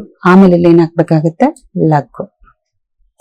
ರೈಟ್, ಈಗ ಇದನ್ನ ನಾವೇನ್ ಹೇಳ್ತೀವಿ, ಗುರು ಗುರು ಲಘು ಹಿಂಗ್ ಬಂದಿರ್ಬೇಕು. ಇಲ್ಲಿ ಎಲ್ಲಿ ಬಂದೈತೆ ನೋಡ್ಕೊಳ್ಬೇಕು. ಗುರು ಗುರು ಲಘು, ಗುರು ಗುರು ಲಘು ಇಲ್ಲ ಐತ್ ನೋಡ್ರಿ. ಹೌದಾ, ಗುರು ಗುರು ಲಘು. ರೈಟ್, ಗುರು ಗುರು ಲಘು. ಒಂದೇ ಸೆಕೆಂಡ್ ಹಂಗೆ. ಎಸ್, ಗುರು ಗುರು ಲಘು ಬಂದೈತಲ್ಲ, ನಾವ್ ಇಲ್ಲಿಂದ ಕೌಂಟ್ ಮಾಡ್ತೀವಿ ನೋಡ್ರಿ. ಇಲ್ಲಿಂದ ಇಲ್ಲಿಗೆ ನಿಮ್ಗೆ ರೌಂಡ್ ಅಪ್ ಮಾಡ್ಕೊಂಡ್ಬಿಡ್ತೀನಿ, ಗೊತ್ತಾಗ್ಬಿಡುತ್ತೆ. ನಮ್ಗೆ ಇದೇ ಬೇಕಾಗಿತ್ತಲ್ಲ, ಗುರು ಗುರು ಲಘು. ಓಕೆ, ಎಸ್, ಇದನ್ನ ಫಸ್ಟ್ ಒಂದು ಯಾವ್ದಾಗಿರುತ್ತೆ ಅದನ್ನೇ ನಾವು ತಗೊಬೇಕಾಗತ್ತೆ. ಯಾವ್ದು, ತಗಣ ಅಂತಂದು. ಎಸ್, ಇಲ್ಲ ಐತ್ ನೋಡ್ರಿ ಆನ್ಸರ್. ಇದನ್ನ ನಾವು ತಗಣ. ಇದೇ ರೀತಿನಿ ನೀವು ಗುರು ಲಘು ಹಾಕೋದು ನಿಮ್ಗೆ ಗೊತ್ತಾಗ್ತಿತ್ತು ಅಂತಂದ್ರೆ ಮತ್ತೆ ನಾನು ಹೇಳಿರ್ತಕ್ಕಂಥ ಸೂತ್ರ. ರೈಟ್, ಯಾವುದು, ಯಮತ ರಾಜ ಬಾಣ ಸಲಗಂ. ಯಮತ ರಾಜ ಬಾಣ ಸಲಗಂ ಇದು ಗೊತ್ತಿತ್ತು ನಿಮ್ಗೆ ಅಂತಂದ್ರೆ ಮತ್ತೆ ಅದ್ರ ಜೊತೆಗೆ ಲಘು ಗುರು ಹಾಕೋ. ಇಷ್ಟು ಗೊತ್ತಿದ್ರೆ ಸಾಕು. ಈ ಒಂದು ಕ್ವಶನ್ಸ್ ಫಿಕ್ಸ್ ಆಗಿರುತ್ತೆ. ಬೇರೆ ಯಾವುದೇ ವರ್ಡ್ ಕೊಟ್ಟಿರ್ಲಿ, ಕನ್ನಡ ಅಂತ ಕೊಟ್ಟಿದ್ರು ಹಾಕ್ಬಹುದು, ಕುವೆಂಪು ಅಂತ ಕೊಟ್ಟಿದ್ರು ಹಾಕ್ಬಹುದು. ಓಕೆ, ಸೊ ಇಷ್ಟು ಗೊತ್ತಾಯ್ತು ಅಂತ ಅನ್ಕೊಂಡಿದ್ದೀನಿ ನಾನು. ಸೊ ಒನ್ಸ್ ಗೊತ್ತಾಗಿಲ್ಲ ಅಂತಂದ್ರು ಕಮೆಂಟ್ ಅಲ್ಲಿ ಹಾಕಿ, ನಾನು ಎಲ್ಲಾ ಗ್ರಾಮರ್ ಈಸಿ ಇದೆ, ಗ್ರಾಮರ್ ಕನ್ನಡ ನಾನು ನೀಟಾಗಿ ಎಕ್ಸ್ಪ್ಲೇನ್ ಮಾಡ್ತಾ ಹೋಗ್ತೇನೆ. ಎಸ್, ಇದು ನೋಡ್ರಿ, ಜಸ್ಟ್ ಹಂಗೆ ಮೂವ್ ಆಗೋಣ. ಸ್ಯಾನಿಟರಿ ಪದವು ಕನ್ನಡಕ್ಕೆ ಈ ಭಾಷೆಯಿಂದ ಬಂದಿದೆ. ಯಾವುದು, ಇಂಗ್ಲಿಷ್ ಭಾಷೆಯಿಂದ ಬಂದಿದೆ. ಯಾವುದು, ಸ್ಯಾನಿಟರ್ ಅಂತಂದು. ಅಂದ್ರೆ ಇಲ್ಲೊಂದು ಕ್ವಶನ್ ಆಗುತ್ತೆ ಅಂತ ನಿಮ್ಗೆ ಗೊತ್ತಾಗ್ಬೇಕಂದ್ರೆ ಯಾವ ಒಂದು ಪದಗಳು ಯಾವ ಭಾಷೆಯಿಂದ ಬಂದಿದೆ ಅಂತಂದು ನಿಮ್ಗೆ ಗೊತ್ತಾಗ್ಬೇಕು. ಇಸ್ತ್ರಿ ಆಗಿರ್ಬೋದು, ಮೇಜು ಆಗಿರ್ಬೋದು, ಇವೆಲ್ಲ ಯಾವ ಪದಗಳಿಂದ ಬಂದಿದೆ ಅಂತಂದು ಭಾಷೆಯ ಬಗ್ಗೆ ನಿಮ್ಗೆ ಕೇಳ್ತಾರೆ. ನೆಕ್ಸ್ಟ್ ಕ್ವಶನ್ ನೋಡ್ರಿ, ಎಳಗಿಳಿಗಳ ಬಳಗಗಳು ನಳನಳಿಸಿ ಬೆಳೆದ ಕಳವೆಯ ಎಳೆಯ ಕಾಳಿಗೆ ಹೆಳಸಿ ಬಂದವು. ಇದು ಈ ಅಲಂಕಾರಕ್ಕೆ ಉದಾಹರಣೆಯಾಗಿದೆ. ಎಷ್ಟು ಚಂದದ ಅಲಂಕಾರ. ಅಲಂಕಾರಗಳ ಟಾಪಿಕ್ ವೆರಿ ಬ್ಯೂಟಿಫುಲ್ ಅಂತಾನೆ ಹೇಳ್ಬೋದು. ಯಾಕಂದ್ರೆ ಹೆಸರು ಹೇಳಕತ್ತೈತೆ ಅಲಂಕಾರ ಅಂತಂದು. ಓಕೆ, ನಿಮ್ಗೆ ಅಲಂಕಾರಗಳ ಬಗ್ಗೆನೂ ಬೇಕಾಗಿತ್ತು ಅಂತಂದ್ರೆ ಈಸಿಯಾಗಿ, ಯಾಕಂದ್ರೆ ಇದ್ರಲ್ಲಿ ನಾನು ಎಲ್ಲ ಎಕ್ಸ್ಪ್ಲೇನ್ ಮಾಡಕ್ ಆಗಲ್ಲ. ಅದಕ್ಕೋಸ್ಕರನೇ ಬೇಕು ಅಂದ್ರೆ ಕಂಪಲ್ಸರಿ ಕಮೆಂಟ್ ಹಾಕ್ರಿ, ನಾನು ನೀಟಾಗಿ ಅರ್ಥ ಆಗೋ ರೀತಿಯಲ್ಲಿ ಈಸಿ ಆದಂತ ಮೆಥಡ್ ಅಲ್ಲಿ ಹೇಳ್ಕೊಡ್ತೀನಿ. ಎಳಗಿಡಿಗಳ ಬಳಗಗಳು ನಳನಳಿಸಿ ಬೆಳೆದ ಕಳವೆ ಎಳೆಯ ಕಾಳಿಗೆ ಎಳಸಿ ಬಂದವು. ಇದು ಈ ಅಲಂಕಾರಕ್ಕೆ ಉದಾಹರಣೆಯಾಗಿದೆ ಅಂತಂದು ಕ್ವಶನ್ಸ್ ಕೇಳಿದ್ದಾರೆ. ಹೌದಾ, ಯಾವುದಕ್ಕೆ ಅದು ಉದಾಹರಣೆಗೆ ಆಗಿದೆ ಅಂತಂದ್ರೆ ವೃತ್ತಾನುಸಾರ ಅಂತ ಹೇಳ್ತೀವಿ. ಓಕೆ, ವೃತ್ತಾನುಪ್ರಾಸ ಅಂತಂದು ಕರಿತೀವಿ. ಸೊ ಇಲ್ಲಿ ವೃತ್ತಾನುಪ್ರಾಸ ಇದೆ. ಸೊ ಅದ್ರ ಜೊತೆಗೆ ಉಳಿಕಿದ್ದೇನದ, ಚೇಕಾನುಪ್ರಾಸ ಅಂದ್ರೆ ಏನು ಅಂತ ಆಯ್ತು. ಹೌದಾ, ಎರಡು ಅಥವಾ ಹೆಚ್ಚು ವ್ಯಂಜನಗಳಿಂದ ಕೂಡಿದ ಶಬ್ದವು ಪದ್ಯದಲ್ಲಿ ಪುನಃ ಪುನಃ ಬಂದರೆ ಅದನ್ನು ಚೇಕಾನುಪ್ರಾಸ ಅಂತ ಕರಿತೀವಿ. ಯಾವ ತರ ನೋಡ್ರಿ, ತಲ ಬಿಂದು. ಓಕೆ, ತ ಏನಾಗಿದೆ, 2 ಸಲ ಬಂದ, ಅದನ್ನು ಚೇಕಾನುಸಾರ. ಇಲ್ಲಿ ಇದು ಅರ್ಥ ಮಾಡ್ಕೊಂಡ್ಬಿಡ್ಬೇಕು, ಪುನಃ ಪುನಃ ಅಂತಂದು. ಓಕೆ, ಗಗನ ಗಾನ ಅಂತ ಐತಿ, ಗ ಅನ್ನೋದು ಪುನಃ ಪುನಃ ಬಂದೈತಿ. ಓಕೆ, ಮರ ಇಲ್ಲಿ ಯಾವುದು, ಮ. ಓಕೆ, ಪರ ಪ ಅಂತಂದು. ಇವುಗಳನ್ನೆಲ್ಲ ಚೇಕಾನುಸಾರ ಅಂತ ಕರಿತೀವಿ. ಆ ಒಂದು ಶಬ್ದದಲ್ಲಿ ಸ್ವರಗಳೆಲ್ಲ, ವ್ಯಂಜನಗಳು ಏನಾಗಿರ್ಬೇಕು, ಪುನಃ ಮತ್ತೆ ರಿಪೀಟ್ ಆಗಿರ್ಬೇಕು. ಅಂತವುಗಳು ಬಂದ್ರೆ ಅದನ್ನ ಚೇಕಾನುಸಾರ ಅಂತ ಕರಿತೀವಿ. ನೆಕ್ಸ್ಟ್ ಕ್ವಶನ್ ಕೇಳ್ಬೇಕಲ್ಲ, ತಲ ಬಿಂದು ಅಥವಾ ಗಗನಗಾನ, ಮರ ಶಿಖರ ಅಂತ ಕೇಳಿದಾಗ ಇದು ಯಾವ ಒಂದು ಅಲಂಕಾರಕ್ಕೆ ಸಂಬಂಧಿಸಿದೆ ಅಂತ ಕೇಳಬಹುದು. ಹೌದಾ, ಸೊ ಅವಾಗ ನಿಮ್ಗೆ ಈಸಿಯಾಗಿ ಐಡೆಂಟಿಫೈ ಮಾಡ್ಬೋದು. ಯಮಕ ಅಂತಂದ್ರೆ ನೋಡ್ರಿ, ಯಮಕವು ಒಂದು ಸಾಹಿತ್ಯಿಕ ಅಲಂಕಾರ ಅಂತ ಕರಿತೀವಿ.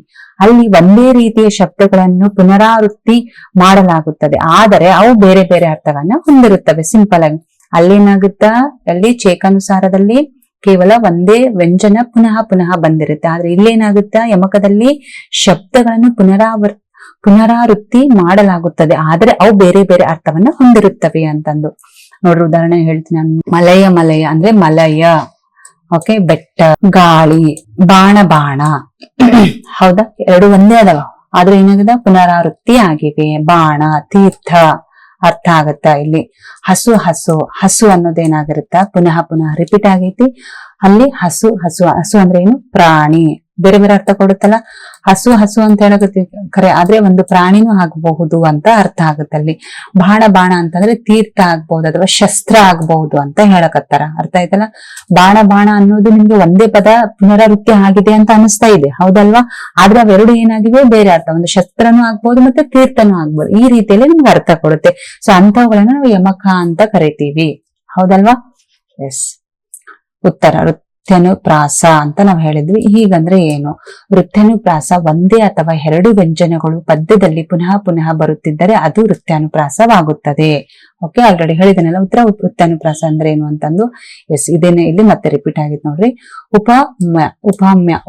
ಉಪಮಾ ಅಂತಂದಾಗ ಯಾವ ರೀತಿ ಅಂತ, ಎರಡು ವಸ್ತುಗಳ ನಡುವಿನ ಸಾಮ್ಯತೆಯನ್ನು ಹೋಲಿಕೆಯ ಮೂಲಕ ವಿವರಿಸುವುದು, ಅದೇ ಉಪಮಾಲಂಕಾರ. ಓಕೆ, ಅಲಂಕಾರ ಹೇಳ್ತೀನಲ್ಲ ನಾನು, ಅಲಂಕಾರದ ಬಗ್ಗೆ ಎಷ್ಟು ನೀಟಾಗಿ ಎಷ್ಟು ಈಸಿಯಾಗಿ ಅರ್ಥ ಮಾಡ್ಕೊಳ್ಬಹುದು ಅಂತಂದ್ರೆ ಉಪಮಾನ, ಉಪಮೇಯ ಇವೆಲ್ಲ ಬರ್ತವೆ. ಓಕೆ, ಸೊ ಇಲ್ಲಿ ಉಪಮಾನ ಅಂದ್ರೆ ಏನು, ಉಪಮಾ ಅಂದ್ರೆ ಏನು ಅಂತಂದು ಗೊತ್ತಾಗ್ಬೇಕು ನಮ್ಗೆ. ಎರಡು ವಸ್ತುಗಳ ನಡುವಿನ ಸಾಮ್ಯತೆಯನ್ನು ಹೋಲಿಕೆಯ ಮೂಲಕ ವಿವರಿಸುವುದೇ ಉಪಮಾಲಂಕಾರ ಅಂತಂದು ಉದಾಹರಣೆ ಇದೆ ನೋಡ್ರಿ. ಉಪಮೇಯ ಅವಳ ಮುಖ, ಉಪಮಾನ ಚಂದ್ರ, ಯಾವುದಕ್ಕೆ ಹೋಲಿಕೆ ಮಾಡ್ಯಾರ ಅಂತ ಅರ್ಥ. ಸಮಾನ ಧರ್ಮ, ಹೊಳೆಯುವ ಗುಣ, ಉಪಮಾವಾಚಕ ನಂತ. ಓಕೆ, ಇಲ್ಲಿ ಅವಳ ಮುಖ ಚಂದ್ರನಂತೆ ಹೊಳೆಯುವುದು ಅಂತ ನಾವು ಹೇಳ್ತಿರ್ತೀವಲ್ಲ, ಇಲ್ಲ ಐತ್ ನೋಡ್ರಿ. ಅವಳ ಮುಖವು ಚಂದ್ರನಂತೆ ಹೊಳೆಯುವುದು. ಈ ಒಂದು ವಾಕ್ಯದಲ್ಲಿರ್ತಕ್ಕಂಥ ಮುಖ ಚಂದ್ರನಂತೆ, ಇದು ಯಾವ ಒಂದು ಅಲಂಕಾರಕ್ಕೆ ಸಂಬಂಧಿಸಿದೆ? ಚಂದ್ರನಂತೆ, ಚಂದ್ರ ಅಂತ ಕೇಳಿದ್ರೆ ನಮ್ಗೆ ಹೇಳ ಗೊತ್ತಿರ್ಬೇಕು, ಹೌದಾ? ಅವಳ ಮುಖ ಅನ್ನೋದು ಉಪಮೇಯ. ಯಾವುದಕ್ಕೆ ಹೋಲಿಸಿರ್ತಾರೆ ನೋಡ, ಅದು ಮಾನ. ಯಾವ ಒಂದು, ಇವಾಗ ಏನಾದ್ರು ಅಳಿತಿರ್ತಾರಲ್ಲ ಈ ಮಾನ ಅಥವಾ ಡೆಸಿಮಲ್, ಈಗ ಶಬ್ದವನ್ನು ಅಳೆಯುವಂತ ಮಾಪನ, ಯಾವ್ದ್ರ ಮುಖಾಂತರ ಅಂತ ಹೇಳ್ತಿರ್ತೀವಲ್ಲ ಆ ರೀತಿ. ಸೊ ಉಪಮಾನ ಅಂತಂದಾಗ ಇಲ್ಲಿ ಚಂದ್ರನಿಗೆ ಹೋಲಿಕೆ ಮಾಡಿ ನಾವೇನ್ ಮಾಡ್ತಾ ಇದೀವಿ, ಅವಳ ಮುಖವನ್ನ ವರ್ಣಿಸ್ತಾ ಇದ್ದೀವಿ ಅಂತಂದು. ಸೊ ಅದಕ್ಕೋಸ್ಕರ ಅವಳ ಮುಖವು ಚಂದ್ರನಂತೆ ಹೊಳೆಯುತ್ತದೆ. ಇಲ್ಲಿ ಉಪಮಾನ ಅಂದ್ರೆ ಗೊತ್ತೈತಲ್ಲ, ಉಪಮಾನ ಯಾವುದಕ್ಕೆ ನಾವು ಹೋಲಿಕೆ ಮಾಡಿದಿರ್ವಿ ಅದನ್ನೇ ಉಪಮಾನ. ಯಾರನ್ನ ಹೋಲಿಕೆ ಮಾಡ್ತಾ ಇದ್ದೀವಿ ಅದುವೇ ಉಪಮೇಯ. ಯಾವುದನ್ನ ಅಥವಾ ಯಾವ ರೀತಿಯ ಹೋಲಿಕೆ ಮಾಡ್ತಾ ಇದೀವಿ ಅದು ಸಮಾನ ಧರ್ಮ. ಮತ್ತೆ ಅಂತೆ, ಇಂತೆ, ಕಂತೆ ಅಂತ ಇವೆಲ್ಲ ಬರ್ತಾವಲ್ಲ ಅವು ಉಪಮ ವಾಚಕ ಅಂತಂದು ನಾವು ಕರಿತೀವಿ. ಓಕೆ, ಸೊ ಈಸಿ ಇದೆ, ಅರ್ಥ ಮಾಡ್ಕೊಳ್ಬಹುದು. ಎಸ್, ನೆಕ್ಸ್ಟ್ ಕ್ವಶನ್ ನೋಡ್ರಿ. ಉದಾಹರಣೆಗಳ ಸಂಗ್ರಹ, ಪರಿಶೀಲನೆ, ಸಾಮಾನ್ಯ ಗುಣಲಕ್ಷಣಗಳು, ನಿಯಮ, ಸೂತ್ರವನ್ನು ರೂಪಿಸುವುದು ಇವು ಈ ಬೋಧನಾ ಪದ್ಧತಿಯ ಅನುಕ್ರಮ ಹಂತಗಳಾಗಿವೆ ಅಂತಂದು. ಸೊ ಇಲ್ಲೇನು ಉತ್ತರ ಬಂದು ಅನುಗಮ ಪದ್ಧತಿ. ಕ್ವಶನ್ ಅರ್ಥ ಮಾಡ್ಕೊಡ್ರಿ. ಉದಾಹರಣೆಗಳ ಸಂಗ್ರಹ, ಪರಿಶೀಲನೆ, ಸಾಮಾನ್ಯ ಗುಣಲಕ್ಷಣಗಳು, ನಿಯಮ, ಸೂತ್ರವನ್ನು ರೂಪಿಸುವುದು ಇವುಗಳು ಬೋಧನಾ ಪದ್ಧತಿಯ ಒಂದು ಅನುಕ್ರಮ ಹಂತಗಳಾಗಿವೆ. ಉತ್ತರ ಬಂದು ಅನುಗಮ ಪದ್ಧತಿ. ಹಾಗಾದ್ರೆ ನಿಗಮ ಪದ್ಧತಿ ಕೇಳ್ಬಹುದಲ್ಲ. ನೆಕ್ಸ್ಟ್ ಉಪನ್ಯಾಸ ಪದ್ಧತಿ ಕೇಳ್ಬಹುದು, ಕ್ರೀಡಾ ಪದ್ಧತಿ ಕೇಳ್ಬಹುದು. ಹಿಂಗಂದ್ರೆ ಏನಂತಂದು ಹೇಳ್ತೀನಿ ಕೇಳ್ರಿ. ನಿಗಮ ಪದ್ಧತಿ ಅಂದ್ರೆ ಈಸಿ ಅದ, ಕಂಪಲ್ಸರಿ ಕ್ವಶನ್ಸ್ ಬಟ್ ಈಸಿ ಅದ. ಅಮೂರ್ತದಿಂದ ಮೂರ್ತದ ಕಡೆಗೆ ಸಾಗುತ್ತದೆ ಎಂದರೆ ಕಲಿಕೆಯ ಪ್ರಕ್ರಿಯೆ ಸಿದ್ಧಾಂತದಿಂದ, ನಿಯಮದಿಂದ ಉದಾಹರಣೆಗೆ ಅನ್ವಯ ಕಡೆಗೆ ಸಾಗುತ್ತದೆ. ಬೈ ಚಾನ್ಸ್ ನಿಮ್ಗೆ ಇದು ಕನ್ಫ್ಯೂಸ್ ಆಗ್ತಾ ಇತ್ತು, ಇದು ಅರ್ಥ ಆಗ್ತಾ ಇಲ್ಲ ಅಂತಂದ್ರೆ ಶಬ್ದದಾಗ ಅದ ನಿಗಮ, ಹೌದಾ? ನಿಗಮ ಅಂತಂದಾಗ ನಿಯಮ ಅಂತ ಅರ್ಥ ಮಾಡ್ಕೊಂಡ್ಬಿಡ್ರಿ ನೀವು. ಅಂದ್ರೆ ಕಂಪ್ಲೀಟ್ ಆಗಿ ನಿಯಮದ ಬಗ್ಗೆ ಹೇಳಿ ಉದಾಹರಣೆಗಳನ್ನ ಕೊಡೋದು, ಅಷ್ಟೇ ಸಿಂಪಲ್ ಆಗಿ. ಓಕೆ, ನಿಗಮನ ಪದ್ಧತಿ ಅಂತ ಹೇಳ್ತೀವಿ. ನಿಮ್ಗೆ ಕನ್ಫ್ಯೂಸ್ ಆಗ್ತಾ ಇರುತ್ತೆ ನಿಗಮ ಮತ್ತೆ ಅನುಗಮನ ಅಂತಂದು. ಅಮೂರ್ತದಿಂದ ಮೂರ್ತದೆಡೆಗೆ ಅಂತಂದಾಗ ಫಸ್ಟ್ ನಾವ್ ಏನ್ ಹೇಳ್ತೀವಿ, ವಾಕ್ಯವನ್ನ ಹೇಳ್ತೀವಿ ಅವ್ರಿಗೆ. ವ್ಯಾಖ್ಯೆ ಹೇಳಿದ್ಮ್ಯಾಗ ಅದಕ್ಕೆ ಏನ್ ಮಾಡ್ತೀವಿ, ಉದಾಹರಣೆಗಳನ್ನ ಅನ್ವಯ ಮಾಡ್ತಾ ಹೋಗ್ತೀವಿ. ಸೊ ಅದನ್ನ ನಿಗಮ ಪದ್ಧತಿ ಅಂದ್ರೆ ನಿಯಮ ಹೇಳಿಕೆಯಿಂದ ಉದಾಹರಣೆಗಳನ್ನ ಹೇಳೋದು ಅಂತಂದು ಕರಿತೀವಿ. ಅಮೂರ್ತ ಅಂದ್ರೆ ಸೂತ್ರ, ನಿಯಮ, ಸಿದ್ಧಾಂತ. ಮೂರ್ತ ಅಂತಂದ್ರೆ ಉದಾಹರಣೆ, ಅಭ್ಯಾಸ, ಅನ್ವಯ ಅಷ್ಟೇನೆ. ಓಕೆ, ಅಮೂರ್ತ ಅಂದಾಗ ಏನಾಗುತ್ತೆ, ವ್ಯಾಖ್ಯೆ ಆಗುತ್ತೆ. ಮೂರ್ತ ಅಂತಂದಾಗ ಆ ವ್ಯಾಖ್ಯೆಗೆ ಸಂಬಂಧಪಟ್ಟಂತೆ ಉದಾಹರಣೆಗಳನ್ನ ಹೇಳೋದು ಅಂತ ಅರ್ಥ. ಅದಕ್ಕೆ ನಿಗಮ ಏನ್ ಮಾಡ್ರಿ, ನಿಯಮ ಅಂತಂದು ನೆನ್ಪಿಟ್ಕೊಡ್ರಿ. ಎಸ್, ಅನುಗಮನ ಪದ್ಧತಿ ಅಂದ್ರೆ ಏನ್ ನೋಡ್ರಿ, ಬೋಧಿಸಬೇಕಾಗಿರುವ ವ್ಯಾಕರಣಾಂಶದ ಬಗೆಗೆ ಉದಾಹರಣೆಗಳನ್ನು ಮೊದಲು ಸಂಗ್ರಹಿಸಿ ಉದಾಹರಣೆಗಳನ್ನು ಮಕ್ಕಳಿಗೆ ಪರಿಚಯಿಸಲಾಗುತ್ತದೆ. ಹೌದಲ್ಲ? ಸೊ ಇವಾಗ ನಾವ್ ಏನ್ ಹೇಳ್ತೀವಿ ನೋಡ್ರಿ, ಅಂದ್ರೆ ಪಾಠ ಬೋಧನೆಯನ್ನ ಮಾಡ್ಬೇಕಾದ್ರೆ ಅವ್ರಿಗೆ ಸಡನ್ ಆಗಿ ಹೋಗಿ ಪಾಠದ ಹೆಸರು ಹೇಳಲ್ಲ ನಾವು. ಅಂದ್ರೆ ಉದಾಹರಣೆ ಜೊತೆಗೆ ಅವ್ರನ್ನ ಏನ್ ಮಾಡ್ತೀವಿ ಅಂತಂದ್ರೆ ಪಾಠದ ಕಡೆಗೆ ಕರೆದುಕೊಂಡು ಹೋಗುವಂತ ಒಂದು ವ್ಯವಸ್ಥೆಯನ್ನ ಮಾಡ್ತೀವಿ. ಅದನ್ನ ಅನುಗಮನ ಪದ್ಧತಿ. ಆದ್ರೆ ನಿಗಮನ ಪದ್ಧತಿ ಹಂಗ್ ಮಾಡಲ್ಲ. ಪಾಠದ ಹೆಸರು ಹೇಳ್ಕೊಂಡು ಅದ್ರ ಬಗ್ಗೆ ಎಕ್ಸ್ಪ್ಲೇನ್ ಮಾಡ್ಕೊಂತ ಹೋಗಿ ಆಮೇಲೆ ಉದಾಹರಣೆಗಳನ್ನ ಕೊಡ್ತಾ ಹೋಗ್ತೀವಿ. ಈ ರೀತಿಯಲ್ಲಿ ಇರುತ್ತೆ. ಅರ್ಥ ಆಯ್ತಲ್ಲ? ಎಸ್, ಮಗು, ಬೆಳ್ಳಿ, ಗಿಡ, ಮನೆ, ನೀರು. ಸೊ ನಮ್ಗೆ ಅವಶ್ಯಕವಾದಂತ ಮೂಲಭೂತ ಏನು ವಸ್ತುಗಳು ಯಾವುವು ಅಂತ ಕೇಳಿದಾಗ ನೀರು, ಆಹಾರ ಅಂತ ಹೇಳ್ತೀವಿ. ಅಂದ್ರೆ ಮಕ್ಕಳೇ, ನಾವು ಯಾವುದರ ಕಡೆ ಹೋಗ್ತಾ ಇದೀವಿ, ಮಾನವ ಸಂಪನ್ಮೂಲ ಅಂತ ಅವರೇ ಹೇಳ್ಬಿಡ್ತಾರೆ. ಸೊ ಈ ರೀತಿಯಲ್ಲಿ ನಾವು ಅವ್ರಿಗೆ ಹೇಳ್ತಾ ಹೋಗ್ತೀವಿ. ವ್ಯಕ್ತಿ, ವಸ್ತು, ಸ್ಥಳ, ಗುಣಗಳನ್ನ ಸೂಚಿಸುವ ಪದಗಳನ್ನೇ ನಾವು ನಾಮಪದಗಳು ಅಂತ ಕರೀತೀವಿ. ಅರ್ಥ ಆಯ್ತಲ್ಲ? ಅನುಗಮನ ಮತ್ತು ನಿಗಮನ. ಓಕೆ, ನಿಗಮನ ಅಂತಂದಾಗ ನಿಯಮದ ಬಗ್ಗೆ ಅಂದ್ರೆ ವಾಕ್ಯವನ್ನ ಹೇಳಿ ಉದಾಹರಣೆ ಹೇಳೋದು. ಅನುಗಮನ ಅಂತಂದ್ರೆ ಉದಾಹರಣೆಗಳನ್ನು ಫಸ್ಟ್ ಹೇಳ್ಕೊಂಡು ಆಮೇಲೆ ವಾಕ್ಯ ರಚನೆಗೆ ಕರೆದುಕೊಂಡು ಒಯ್ಯೋದು. ರೈಟ್? ಅರ್ಥ ಆಯ್ತು ಅನ್ಕೋತೇನೆ. ಇವಾಗ ನೋಡ್ರಿ, ಉಪನ್ಯಾಸ ಪದ್ಧತಿ ಅಂತಂದ್ರೆ ಇಲ್ಲಿ ಗೊತ್ತಾಗ್ಬಿಡುತ್ತೆ, ಶಿಕ್ಷಕರ ಮಾತಿನಲ್ಲೇ ವಿವರಿಸುತ್ತದೆ ಅಂತಂದು. ಅಂದ್ರೆ ಶಿಕ್ಷಕರ ಕೇಂದ್ರೀಕೃತವಾಗಿರುತ್ತೆ ಅಂತಂದು ನಮ್ಗೆ ಸ್ಪಷ್ಟ ಆಗುತ್ತೆ. ಉಪನ್ಯಾಸಕ ಪದ್ಧತಿ ಎಂದರೆ ಶಿಕ್ಷಕನು ವಿದ್ಯಾರ್ಥಿಗಳಿಗೆ ನೇರವಾಗಿ ಮಾತು ಮೂಲಕ ವಿಷಯವನ್ನ ವಿವರಿಸುವ ಬೋಧನಾ ಶೈಲಿಯನ್ನು ಉಪನ್ಯಾಸ ಪದ್ಧತಿ ಅಂತ ಕರಿತೀವಿ. ಅಂದ್ರೆ ಬರ್ತಾರೆ, ಅವ್ರೇನ್ ಪಾಠ ಹೇಳ್ಬೇಕು, ಏನ್ ಎಕ್ಸ್ಪ್ಲನೇಷನ್ ಮಾಡ್ಬೇಕು ಅದನ್ನ ಎಕ್ಸ್ಪ್ಲನೇಷನ್ ಮಾಡ್ಕೊಂಡು ಹೋಗ್ಬಿಡ್ತಾರೆ. ಅದನ್ನ ಉಪನ್ಯಾಸ ಅಂದ್ರೆ ಶಿಕ್ಷಕರ ಕೇಂದ್ರಿತವಾದಂತ ಒಂದು ವ್ಯವಸ್ಥೆಯಲ್ಲಿರುತ್ತೆ ಅಂತ ನಾವು ಹೇಳ್ತೀವಿ. ವಿದ್ಯಾರ್ಥಿಯನ್ನು ಕೇಳುತ್ತಾನೆ ಮತ್ತು ಗಮನ ಹರಿಸುತ್ತಾನೆ, ಅಷ್ಟೇನೆ. ಕೇಳ್ಕೊಂಡು ಆ ಕಡೆ ಗಮನ ಹರಿಸ್ಕೊಂಡು ಕೊಡ್ಬೇಕು, ಪಾಠ ಹೇಳೋದು ಹೋಗ್ಬಿಡೋದು, ಇಷ್ಟೇನೆ ಕೆಲಸ ಇರುತ್ತೆ ಎಲ್ಲಿ? ಉಪನ್ಯಾಸ ಪದ್ಧತಿಯಲ್ಲಿ. ಕ್ರೀಡಾ ಪದ್ಧತಿಯಲ್ಲಿ ಏನಿರುತ್ತೆ ನೋಡ್ರಿ, ಕ್ರೀಡಾ ಪದ್ಧತಿ ಎಂದರೆ ವಿದ್ಯಾರ್ಥಿಗಳು ಚಟುವಟಿಕೆ, ಆಟ, ಅನುಭವಾತ್ಮಕ ಕ್ರಮಗಳ ಮೂಲಕ ಕಲಿಯುವಂತ ಬೋಧನಾ ಶೈಲಿ ಆಗಿರುತ್ತೆ ಅಂತಂದು. ಇಲ್ಲೇನ್ ಮಾಡ್ತಾರೆ ಅಂತಂದ್ರೆ ಎಲ್ಲಾನು ಅನುಗಮನ, ನಿಗಮನ ಪದ್ಧತಿ ಮತ್ತು ಉಪನ್ಯಾಸ ಪದ್ಧತಿ ಬಿಟ್ಟು ಇದು ಹೊರತಾಗಿ ಯಾವ ರೀತಿ ಇರುತ್ತೆ ಅಂದ್ರೆ ಆಟ ಆಡಿಸೋದ್ರ ಮುಖಾಂತರ, ಆ ಪಾಠದ ಬಗ್ಗೆ ಆಟ ಆಡಿಸೋದ್ರ ಮುಖಾಂತರ, ಅಥವಾ ನಾಟಕವನ್ನ ಮಾಡಿಸೋದ್ರ ಮುಖಾಂತರ, ಅನುಭವಗಳನ್ನ ಹೇಳೋದ್ರ ಮುಖಾಂತರ, ಚಟುವಟಿಕೆಗಳನ್ನ ಮಾಡಿಸೋದ್ರ ಮುಖಾಂತರ ಕಲಿಕೆ ಕೇಂದ್ರವಾಗಿರುತ್ತೆ. ಅಂತವುಗಳನ್ನ ನಾವು ಮಾಡಿಸ್ತೀವಿ. ವಿದ್ಯಾರ್ಥಿಗಳು ನೇರವಾಗಿ ತಜ್ಞರಂತೆ ಕೆಲಸವನ್ನ ಮಾಡ್ತಾ ಇರ್ತಾರೆ. ಹಸ್ತ ಚಟುವಟಿಕೆಗಳಿಂದ ಕಲಿಯುತ್ತಾರೆ ಅಂತಂದು. ಅಂದ್ರೆ ಕಂಪ್ಲೀಟ್ ಆಗಿ ಇನ್ವಾಲ್ವ್ಮೆಂಟ್ ಸಿಗುತ್ತೆ ಇಲ್ಲಿ ಕ್ರೀಡಾ ಪದ್ಧತಿ. ನೋಡಿ, ಎಕ್ಸಾಂಪಲ್ ಕೊಡ್ತೀನಿ ನಿಮಗ. ಇವಾಗ ನಾವು ಮಾರ್ಕೆಟ್ ಬಗ್ಗೆ ಎಕ್ಸ್ಪ್ಲೇನ್ ಮಾಡ್ತಾ ಇದೀವಿ, ಮಾರ್ಕೆಟಿಂಗ್ ಬಗ್ಗೆ ಎಕ್ಸ್ಪ್ಲೇನ್ ಮಾಡ್ತಾ ಇದೀವಿ ಅಂತಂದ್ರೆ ಅವಾಗ ಏನ್ ಮಾಡ್ತೀವಿ, ಮಕ್ಕಳಿಗೆ ಬರೀ ಒಂದು ಟೂತ್ ಪೇಸ್ಟ್ ಬಗ್ಗೆ ಎಕ್ಸಾಂಪಲ್ ಅನ್ನು ಕೊಡ್ರಿ ಅಂತಂದು ಅವ್ರಿಗೆ ಒಂದು ಅಡ್ವರ್ಟೈಸ್ಮೆಂಟ್ ಮಾಡಕ್ ಕೊಡ್ತೀವಿ. ಸೊ ಈ ರೀತಿ ಒಂದು ಅನುಭವ ಅಥವಾ ನಾಟಕ ಅಥವಾ ಚಟುವಟಿಕೆಗಳನ್ನ ಕೊಡೋದ್ರ ಮೂಲಕ ಅವರಿಗೆ ಈ ಒಂದು ಪದ್ಧತಿಯ ಮೂಲಕ ಶಿಕ್ಷಣವನ್ನ ಕೊಡ್ತಾ ಹೋಗ್ತೀವಿ ಅಂತಂದು. ಇದು ಕ್ರೀಡಾ ಪದ್ಧತಿ ಅಂತಂದು ನಾವು ಹೇಳ್ಬಹುದು. ಅದ್ರ ಜೊತೆಗೆ ಸ್ವಾತಂತ್ರ್ಯ, ಸಮಾನತೆ, ಭ್ರಾತೃತ್ವ ಇವು ಅಂತ ಇದೆ. ಸ್ವಾತಂತ್ರ್ಯ, ಸಮಾನತೆ, ಭ್ರಾತೃತ್ವ ಅಂತಂದ್ರೆ ಯಾವ ರೀತಿಯಲ್ಲಿ ನಾವು ನೋಡ್ತಾ ಹೋಗ್ತೀವಿ ಅಂತಂದು. ಅಂದ್ರೆ ಆಲ್ಮೋಸ್ಟ್ ಆಗಿ ಇಲ್ಲಿ ಏನಾಗುತ್ತೆ ಕ್ವಶನ್ಸ್ ಅಂತಂದ್ರೆ, ಗದ್ಯ ಭಾಗದಲ್ಲಿ 2 ಕ್ವಶನ್ಸ್, ಪದ್ಯ ಭಾಗದಲ್ಲಿ 1-2 ಕ್ವಶನ್ಸ್, ವ್ಯಾಕರಣಕ್ಕೆ ಸಂಬಂಧಪಟ್ಟ ಹಾಗೆ 16, 17 ಮತ್ತೆ 18 ಕ್ವಶನ್ಸ್ಗಳು ಮತ್ತೆ 19, ಅದ್ರ ಜೊತೆಗೆ 20ನೇ ಕ್ವಶನ್ಸ್. ಎಸ್, 20 ಕ್ವಶನ್ಸ್ ಗಳ ಬಗ್ಗೆ 20 ಕ್ವಶನ್ಸ್ ಇಲ್ಲಿ ಏನಾಗಿರುತ್ತೆ ಅಂತಂದ್ರೆ ಗದ್ಯ ಭಾಗ, ಪದ್ಯ ಭಾಗ ಜೊತೆಗೂಡಿ ವ್ಯಾಕರಣಾಂಶ ಇರುತ್ತೆ. ಓಕೆ, ಅದಾದ್ಮೇಲೆ ನಿಮ್ಗೆ ಏನಾಗುತ್ತೆ 21ನೇ ಕ್ವಶನ್ಸ್ ಇಂದ ನಿಮ್ಗೆ ಕಂಪ್ಲೀಟ್ ಆಗಿ ಬೋಧನಾ ಶಾಸ್ತ್ರದ ಬಗ್ಗೆ ಬರುತ್ತೆ. ಓಕೆ, ಸೊ 20 ಕ್ವಶನ್ಸ್ ಅವಾದ್ರೆ ಮತ್ತೆ ಇನ್ನು 10 ಕ್ವಶನ್ಸ್ ಬೋಧನಾ ಶಾಸ್ತ್ರದ ಬಗ್ಗೆ ಇರುತ್ತೆ. ಅಂದ್ರೆ 15 ಅಂತಾನೆ ಅನ್ಕೊಡ್ರಿ. ಓಕೆ, ಸೊ ಈ ತರ ಕ್ವಶನ್ಸ್ ಗಳು ನೀವು ನೋಡ್ತಾ ಹೋಗ್ತೀರಿ. ಇಲ್ಲೇನಿದೆ ನೋಡ್ರಿ 22 ಕ್ವಶನ್ಸ್.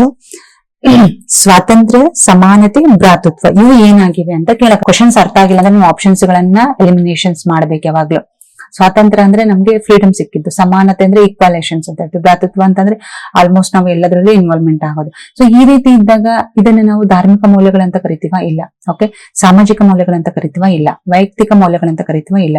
ಇವುಗಳನ್ನ ಪ್ರಜಾಪ್ರಭುತ್ವ ಅಂತ ಕರಿತೀವಿ. ಓಕೆ, ಸೊ ಪ್ರಜೆಗಳಿಗೋಸ್ಕರ ಅಥವಾ ಪ್ರಜೆಗಳಿಗೋಸ್ಕರನೇ ನಿರ್ಮಾಣವಾಗಿರ್ತಕ್ಕಂಥದ್ದು ಪ್ರಜಾಪ್ರಭುತ್ವ ಅಂತ ಹೇಳ್ತೀವಿ. ಅಂದ್ರೆ ಸ್ವತಂತ್ರತೆಯಿಂದ ನಾವು ಬದುಕೋದು, ಸಮಾನತೆ, ಭ್ರಾತೃತ್ವ ಇದು ಈಸಿಯಾಗಿ ನಿಮ್ಗೆ ಅರ್ಥ ಆಗ್ಬಿಡುತ್ತೆ. ಓಕೆ, ಸೊ ಇದನ್ನ ಈ ರೀತಿಯಲ್ಲಿ ನಾವು ಎಕ್ಸ್ಪ್ಲನೇಷನ್ ಕೊಡಬಹುದು. ಅದ್ರ ಧಾರ್ಮಿಕ ಮೌಲ್ಯಗಳು, ಸಾಮಾಜಿಕ ಮೌಲ್ಯಗಳು, ವೈಯಕ್ತಿಕ ಮೌಲ್ಯಗಳು ಅಂತಂದ್ರೆ ಯಾವ ರೀತಿ ಅಂತಂದು. ಸೊ ಇಲ್ಲಿ ಧಾರ್ಮಿಕ ಮೌಲ್ಯಗಳು ಅಂತ ಇದೆ. ಧರ್ಮದ ಆಧಾರದ ಮೇಲೆ ಬೆಳೆಯುವ ನೈತಿಕತೆ, ಸಹಾನುಭೂತಿ, ಶಾಂತಿ, ತ್ಯಾಗ, ಶುದ್ಧತೆ, ಮಾನವೀಯತೆಗಳನ್ನು ಧಾರ್ಮಿಕ ಮೌಲ್ಯಗಳು ಎನ್ನುತ್ತೇವೆ. ಅಫ್ಕೋರ್ಸ್ ಹೌದಲ್ವಾ? ಇಲ್ಲಿ ಏನಿರ್ಬೇಕು ಅಂದ್ರೆ ಮಾರಲಿಟಿ ಇರ್ಬೇಕು, ಪೀಸಸ್ ಇರ್ಬೇಕು, ಸ್ಯಾಕ್ರಿಫೈಸ್ ಇರಬೇಕು. ಓಕೆ, ಶಿಸ್ತುಬದ್ಧತೆ ಇರಬೇಕು. ಇವೆಲ್ಲ ಇದ್ದಾಗ ಮಾತ್ರ ನಾವು ಧಾರ್ಮಿಕತೆಯಲ್ಲಿ ಧಾರ್ಮಿಕ ಒಂದು ಮೌಲ್ಯಗಳನ್ನ ನೋಡ್ತೀವಿ ಅಂತಂದು. ಓಕೆ, ಧಾರ್ಮಿಕ ಮೌಲ್ಯಗಳು ಸಮಾಜದಲ್ಲಿ ಶಾಂತಿ, ಸೌಹಾರ್ದತೆ ಮತ್ತು ಸಹಬಾಳ್ವೆಯನ್ನ ಬೆಳೆಸುತ್ತದೆ ಅಂತ ಹೇಳ್ಬೋದು. ಆದರೆ ಸ್ವಾತಂತ್ರ್ಯ, ಸಮಾನತೆ, ಭ್ರಾತೃತ್ವ ಮೊದಲಾದವು ಧಾರ್ಮಿಕ ಮೌಲ್ಯಗಳಲ್ಲ, ಅವು ಸಾಮಾಜಿಕ, ಸಂವಿಧಾನಿಕ ಮೌಲ್ಯಗಳು ಅಂತಾನು ಸಹ ನಾವಲ್ಲಿ ಕರಿತೀವಿ. ಓಕೆ, ಸಾಮಾಜಿಕ ಮೌಲ್ಯಗಳು ಅಂದ್ರೆ ನೋಡ್ರಿ ಇದೆ ಅಲ್ವಾ ನಮ್ಗೆ ಆನ್ಸರ್. ಸಮಾಜದ ಹಿತಕ್ಕಾಗಿ ವ್ಯಕ್ತಿಯ ವರ್ತನೆ ಮತ್ತು ನಡೆ ನುಡಿಗೆ ಮಾರ್ಗದರ್ಶನವಾಗುವ ಮೌಲ್ಯಗಳನ್ನ ಸಾಮಾಜಿಕ ಮೌಲ್ಯಗಳು. ಅಫ್ಕೋರ್ಸ್ ಹೌದಲ್ವಾ? ಸಾಮಾಜಿಕ ಮೌಲ್ಯಗಳು ಅಂತಂದಾಗ ನಾವ್ ಏನಂತ ಕರಿತೀವಿ? ಸಮಾಜದ ಹಿತಕ್ಕಾಗಿ ಓಕೆ, ಸಮಾಜದಲ್ಲಿ ಇದೀವಿ ನಾವು ಅಂತಂದ್ಮೇಲೆ ಸಮಾಜದ ಹಿತಕ್ಕಾಗಿ ವ್ಯಕ್ತಿಯ ವರ್ತನೆಗಳಾಗಿರ್ಬೋದು, ನಾವು ಎಷ್ಟೇ ಸ್ಟಡಿ ಮಾಡ್ಕೊಂಡಿದ್ರು ನಮ್ಮ ವರ್ತನೆ, ನಮ್ಮ ಬಿಹೇವಿಯರ್ ಏನಾಗಿರ್ಬೇಕು, ಚೆನ್ನಾಗಿರ್ಬೇಕು, ನಡೆ ನುಡಿ ಚೆನ್ನಾಗಿರ್ಬೇಕು, ಮಾರ್ಗದರ್ಶನವಾಗುವ ಮೌಲ್ಯಗಳೇ ಅವು ಸಾಮಾಜಿಕ ಮೌಲ್ಯಗಳು. ಸಮಾಜನೇ ಅದೆಲ್ಲ ಕಲಿಸ್ಕೊಡೋದು ನಮ್ಗೆ. ಸೇವೆ, ಸಹಾನುಭೂತಿ, ಪರಸ್ಪರ ಸಹಕಾರ ಮೊದಲಾದಂತ ಗುಣಗಳು ಸಾಮಾಜಿಕ ಮೌಲ್ಯಗಳ ಪ್ರಮುಖ ಅಂಶಗಳಾಗಿವೆ. ಇವು ವ್ಯಕ್ತಿಯ ಮತ್ತು ಸಮಾಜದ ನಡುವೆ ಸೌಹಾರ್ದತೆ ಹಾಗೂ ಸಹಬಾಳ್ವೆಯನ್ನೇ ಬೆಳೆಸುತ್ತೆ. ಮತ್ತೆ ಸಮಾನ ಅವಕಾಶ, ನ್ಯಾಯ, ಗೌರವ ಇತ್ಯಾದಿಗಳು ಸಾಮಾಜಿಕ ಒಂದು ಸಮತೋಲನಕ್ಕೆ ನೆರವಾಗುತ್ತದೆ. ಈ ಮೌಲ್ಯಗಳು ಸಮಾಜದಲ್ಲಿ ಶಾಂತಿ, ಪ್ರಗತಿ ಹಾಗೂ ಪರಸ್ಪರ ವಿಶ್ವಾಸವನ್ನು ವೃದ್ಧಿ ಮಾಡುತ್ತದೆ. ಇವೆಲ್ಲ ಸಮಾಜನೇ ನಮ್ಗೆ ಕಲಿಸಿಕೊಡುತ್ತೆ ಅಂತ ಹೇಳ್ಬಹುದು. ಎಸ್, ವೈಯಕ್ತಿಕ ಮೌಲ್ಯ ಅಂತಂದ್ರೆ ಏನ್ ನೋಡ್ರಿ, ಸತ್ಯ, ಪ್ರಾಮಾಣಿಕತೆ, ಪರಿಶ್ರಮ, ಜವಾಬ್ದಾರಿ, ಶಿಸ್ತು ಇವು ಪ್ರಮುಖ ವೈಯಕ್ತಿಕ ಮೌಲ್ಯಗಳು ಅಂತ ಹೇಳ್ತೀವಿ. ಅಂದ್ರೆ ಪರ್ಸನಲ್ ಅಂತ ಕರಿತೀವಲ್ಲ ಆತರ. ಏನು ಶಿಸ್ತು ಆಗಿರ್ಬೋದು, ಪ್ರಾಮಾಣಿಕತೆ ಆಗಿರ್ಬೋದು, ಪರಿಶ್ರಮ ಆಗಿರ್ಬೋದು, ಅವೆಲ್ಲ ನಮ್ಗೆ ಸಂಬಂಧಪಟ್ಟ ಹಾಗೆ. ವೈಯಕ್ತಿಕ ಮೌಲ್ಯಗಳು ವ್ಯಕ್ತಿತ್ವದ ನಿರ್ಮಾಣ ಮತ್ತು ನೈತಿಕ ಜೀವನಕ್ಕೆ ಆಧಾರವಾಗಿವೆ. ನಮ್ಮ ಒಂದು ಮೌಲ್ಯಗಳು ಹೆಂಗಿರ್ಬೇಕು ಅಂತಂದ್ರೆ ಮೊದಲು ನಮ್ಮನ್ನು ನಾವು ಏನು ಡೆವಲಪ್ ಆಗೋದು, ಅಂದ್ರೆ ನಿರ್ಮಾಣ ಮಾಡಿಕೊಳ್ಳುವಂತ ಒಂದು ನೈತಿಕವಾದಂತ ಒಂದು ಮನೋಭಾವ ನಮ್ಮ ಹತ್ರ ಇರಬೇಕು. ಉತ್ತಮ ವೈಯಕ್ತಿಕ ಮೌಲ್ಯಗಳು ವ್ಯಕ್ತಿಯನ್ನ ಸಮಾಜದಲ್ಲಿ ಗೌರವನೀಯ ಮತ್ತು ಜವಾಬ್ದಾರಿಯುತ ನಾಗರಿಕರನ್ನಾಗಿ ಮಾಡುತ್ತದೆ. ಹೌದು, ನಮ್ಮ ನಡೆ ನುಡಿಗಳು ಏನ್ ಮಾಡುತ್ತೆ ಅಂದ್ರೆ ಸಮಾಜದಲ್ಲಿ ನಮ್ಮನ್ನ ಗೌರವಿಸುವ ರೀತಿಯಲ್ಲಿ ನೋಡಿಕೊಳ್ಳುತ್ತೆ. ಯಾವುದರಿಂದ? ವೈಯಕ್ತಿಕವಾದಂತ ಮೌಲ್ಯಗಳು ಏನಿರ್ಬೇಕು ಅಂತ. ಇಷ್ಟರಲ್ಲಿ ನೀವು ಯಾವ ಪಾಯಿಂಟ್ಸ್ ಬೇಕಾದ್ರೂ ಓದ್ಕೊಳ್ರಿ. ಸೊ ನೆಕ್ಸ್ಟ್ ಟೈಮ್ ಅಲ್ಲಿ ನಿಮ್ಗೆ ಕೇಳಬಹುದು ವೈಯಕ್ತಿಕ ಮೌಲ್ಯಗಳು ಅಥವಾ ಮೌಲ್ಯಗಳು ವ್ಯಕ್ತಿತ್ವ ನಿರ್ಮಾಣ ಮತ್ತು ನೈತಿಕ ಜೀವನಕ್ಕೆ ಆಧಾರವಾಗಿದೆ, ಇದು ಯಾವುದು ಅಂತಂದಾಗ ವೈಯಕ್ತಿಕ ಮೌಲ್ಯಗಳು ಅಂತಂದು ನಾವು ಅಲ್ಲಿ ಹೇಳ್ಬಹುದು. ಪ್ರಜಾಪ್ರಭುತ್ವದ ಮೌಲ್ಯಗಳು ಅಂತಂದಾಗ, ಪ್ರಜಾಪ್ರಭುತ್ವದ ಮೌಲ್ಯಗಳು ಎಂದರೆ ಜನರ ಶಕ್ತಿ ಮತ್ತು ಅವರ ಮೌಲ್ಯಗೊಳ್ಳುವಿಕೆಯನ್ನು ಗೌರವಿಸುವ ತತ್ವಗಳು. ಸಮಾನತೆ, ಸ್ವಾತಂತ್ರ್ಯ ಮತ್ತು ಭ್ರಾತೃತ್ವ ಪ್ರಜಾಪ್ರಭುತ್ವ ಮುಖ್ಯ ಮೌಲ್ಯಗಳಾಗಿವೆ. ಈ ಮೌಲ್ಯಗಳು ಸಮಾಜದಲ್ಲಿ ನ್ಯಾಯ, ಸಮಾನತೆ, ಅವಕಾಶ ಮತ್ತು ಸಹಬಾಳ್ವೆಯನ್ನು ಬೆಳೆಸುತ್ತವೆ. ಪ್ರಜಾಪ್ರಭುತ್ವ ಮೌಲ್ಯಗಳು ನಾಗರಿಕರನ್ನು ಜವಾಬ್ದಾರಿಯುತವಾಗಿ ನಡೆದುಕೊಳ್ಳಲು ಪ್ರೇರೇಪಿಸುತ್ತದೆ. ಅಫ್ಕೋರ್ಸ್ ಹೌದಲ್ಲ, ಎಲ್ಲಾ ರೀತಿಯ ಪ್ರಜಾಪ್ರಭುತ್ವ ಏನಾಗುತ್ತೆ, ಸಮಾನತೆ ಆಗಿರ್ಬೋದು, ಸ್ವಾತಂತ್ರ್ಯ ಆಗಿರ್ಬೋದು, ಸಹಬಾಳ್ವೆ ಆಗಿರ್ಬೋದು. ಸೊ ಇವು ಎಲ್ಲದಕ್ಕೂ ನಮ್ಗೆ ಅವಕಾಶ ಮಾಡಿಕೊಡುತ್ತೆ ಸಮಾಜದಲ್ಲಿ. ಯಾವುದರಿಂದ? ಪ್ರಜಾಪ್ರಭುತ್ವದ ಮೌಲ್ಯಗಳಿಂದ ಅಂತಂದು ನಾವಲ್ಲಿ ಹೇಳ್ಬಹುದು. ಈ 4 ಅರ್ಥ ಆಯ್ತು ಅಂತ ಅನ್ಕೋತೀನಿ. ಓಕೆ, ಪ್ರಜಾಪ್ರಭುತ್ವದ ಮೌಲ್ಯಗಳಾಗಿರ್ಬೋದು, ವೈಯಕ್ತಿಕ ಮೌಲ್ಯಗಳು ಈ 3 ಪಾಯಿಂಟ್ ಅಲ್ಲಿ ಯಾವ್ದಾದ್ರು ಕೇಳ್ಬಹುದು, ಸಾಮಾಜಿಕ ಮೌಲ್ಯಗಳು ಅಂತಾನು ಕೇಳ್ಬಹುದು, ಮತ್ತೆ ಧಾರ್ಮಿಕ ಮೌಲ್ಯಗಳು ಅಂತಾನು ನಿಮ್ಗೆ ಕೇಳ್ಬಹುದು. ಇಲ್ಲಿ ಸ್ವಾತಂತ್ರ್ಯ, ಸಮಾನತೆ ಅಂತ ಕೊಟ್ಟಾರ, ಇದು ಯಾವುದು? ಪ್ರಜಾಪ್ರಭುತ್ವದ ಮೌಲ್ಯ ಅಂತಂದು ನಾವು ಕರಿತೀವಿ. ಅರ್ಥ ಆಗ್ತಾ ಇದೆ ಅಂತ ಅನ್ಕೋತಾ ಇದ್ದೀನಿ. ಆದ್ರೆ ಗ್ರಾಮರ್ ಆಗಿರ್ಬೋದು, ಬೋಧನಾ ಶಾಸ್ತ್ರ ಆಗಿರ್ಬೋದು, ಬೋಧನಾ ಪದ್ಧತಿಗಳಾಗಿರ್ಬೋದು, ಇವುಗಳ ಬಗ್ಗೆ ಸಪರೇಟ್ ಆಗಿ ನಿಮ್ಗೆ ಕಂಪ್ಲೀಟ್ ಆದಂತ ಮಾಹಿತಿ ಬೇಕು. ಪ್ರತಿಯೊಂದು ಬೋಧನಾ ಮೌಲ್ಯಗಳ ಒಂದು ಪ್ರಕಾರಗಳಾಗಿರ್ಬೋದು, ಅಥವಾ ಏನು ಅನುಗಮನ ಅಂದ್ರೆ ಬೋಧನೆಯ ಒಂದು ಪದ್ಧತಿಗಳಲ್ಲಿ ಎಷ್ಟು ಪ್ರಕಾರಗಳಿದ್ದಾವೆ, ಅವುಗಳ ಬಗ್ಗೆ ವಿಶ್ಲೇಷಣೆಗಳಾಗಿರ್ಬಹುದು, ಅಥವಾ ವ್ಯಾಕರಣಕ್ಕೆ ಸಂಬಂಧಪಟ್ಟ ಹಾಗೆ ಸಮಾಸಗಳಲ್ಲಿ ಎಷ್ಟು ಪ್ರಕಾರಗಳಿದ್ದಾವೆ, ಅವುಗಳ ಬಗ್ಗೆ ಸಂಬಂಧಪಟ್ಟಂತ ಒಂದು ವಿಷಯದ ವಿಶ್ಲೇಷಣೆಗಳಾಗಿರ್ಬಹುದು. ಇದ್ರ ಬಗ್ಗೆ ನಿಮ್ಗೆ ಹೆಚ್ಚಿನ ಮಾಹಿತಿ ಬೇಕಾಗಿತ್ತು ಅಂತಂದ್ರೆ ನಿಜವಾಗ್ಲೂ ಕಮೆಂಟ್ ಮಾಡಿ, ನಾನು ಖಂಡಿತವಾಗಿಯೂ ಅದರ ಬಗ್ಗೆ ಏನ್ ಮಾಡ್ತೀನಿ, ಕ್ಲಾಸಸ್ ಗಳನ್ನ ತೆಗೆದುಕೊಳ್ಳುವಂತಹ ಒಂದು ಸಾಧ್ಯತೆಯನ್ನು ಕೈಗೊಳ್ತೀನಿ. ಎಸ್, ನೆಕ್ಸ್ಟ್ ಕ್ವಶನ್ ಬಂದು ಯಾವುದು ಅಂತಂದ್ರೆ 23 ನೋಡ್ರಿ. ಇದನ್ನು ಕನ್ನಡ ಬೋಧನೆಗೆ ಸಂಬಂಧಪಟ್ಟ ಹಾಗೆ. ಕನ್ನಡ ಭಾಷೆ ಶಿಕ್ಷಕರು 8ನೇ ತರಗತಿಯಲ್ಲಿ ತಲಕಾಡಿನ ವೈಭವ, 9ನೇ ತರಗತಿಯಲ್ಲಿ ಬೆಡಗಿನ ತಾಣ ಜಯಪುರ ಹಾಗೂ 10ನೇ ತರಗತಿಯಲ್ಲಿ ಲಂಡನ್ ನಗರ ಎಂಬ ಪ್ರವಾಸ ಕಥನದ ಗದ್ಯ ಪಾಠವನ್ನು ಬೋಧಿಸುತ್ತಾರೆ. ಹಾಗಾದರೆ ಇಲ್ಲಿ ಈ ವಿಧಾನವನ್ನು ತಿಳಿಯಬಹುದು. ನೋಡ್ರಿ ಹಿಂಗದ ಕ್ವಶನ್ಸ್. ಆ ಕ್ವಶನ್ಸ್ ಅರ್ಥ ಮಾಡ್ಕೊಳಕ್ ಆಗಿಲ್ಲ ಅಂತಂದ್ರೆ ಅಟ್ಲೀಸ್ಟ್ ನಿಮ್ಗೆ ಅಂತರ್ಗತ ವಿಧಾನ, ರಚನಾತ್ಮಕ ವಿಧಾನ, ಸುರುಳಿ ಆಕಾರದ ವಿಧಾನ, ನಿಗಮನ ವಿಧಾನ ಅಂತನಾದ್ರೂ ಗೊತ್ತಾಗ್ಬೇಕು. ಸೊ ಇದು ಯಾವುದು? ಸುರುಳಿ ಆಕಾರದ ವಿಧಾನ ಅಂತ ಕರಿತೀವಿ. ಓಕೆ, ಇಲ್ಲಿ ಬಂದು ಆನ್ಸರ್ ಯಾವ್ದಾಗೈತಿ? ಸುರುಳಿ ಆಕಾರದ ವಿಧಾನ ಅಂತಂದು ನಾವು ಅದನ್ನ ಹೇಳ್ತೀವಿ. ನೋಡ್ರಿ ಕ್ವಶನ್ ಗೊತ್ತಾಯ್ತಲ್ಲ. ಕನ್ನಡ ಭಾಷಾ ಶಿಕ್ಷಕರು 8ನೇ ತರಗತಿಯಲ್ಲಿನ ತಲಕಾಡಿನ ವೈಭವ, 9ನೇ ತರಗತಿಯಲ್ಲಿ ಬೆಡಗಿನ ತಾಣ ಜಯಪುರ ಹಾಗೂ 10ನೇ ತರಗತಿಯಲ್ಲಿ ಲಂಡನ್ ನಗರ ಎಂಬ ಪ್ರವಾಸ ಕಥನದ ಗದ್ಯ ಪಾಠಗಳನ್ನು ಬೋಧಿಸುತ್ತಾರೆ. ಹಾಗಾದರೆ ಇಲ್ಲಿ ಈ ವಿಧಾನವನ್ನು ತಿಳಿಯಬಹುದು. ಸುರುಳಿ ಆಕಾರದ ವಿಧಾನ ಅಂತಂದು ಹೇಳಿದ್ವಿ, ಹೌದಾ?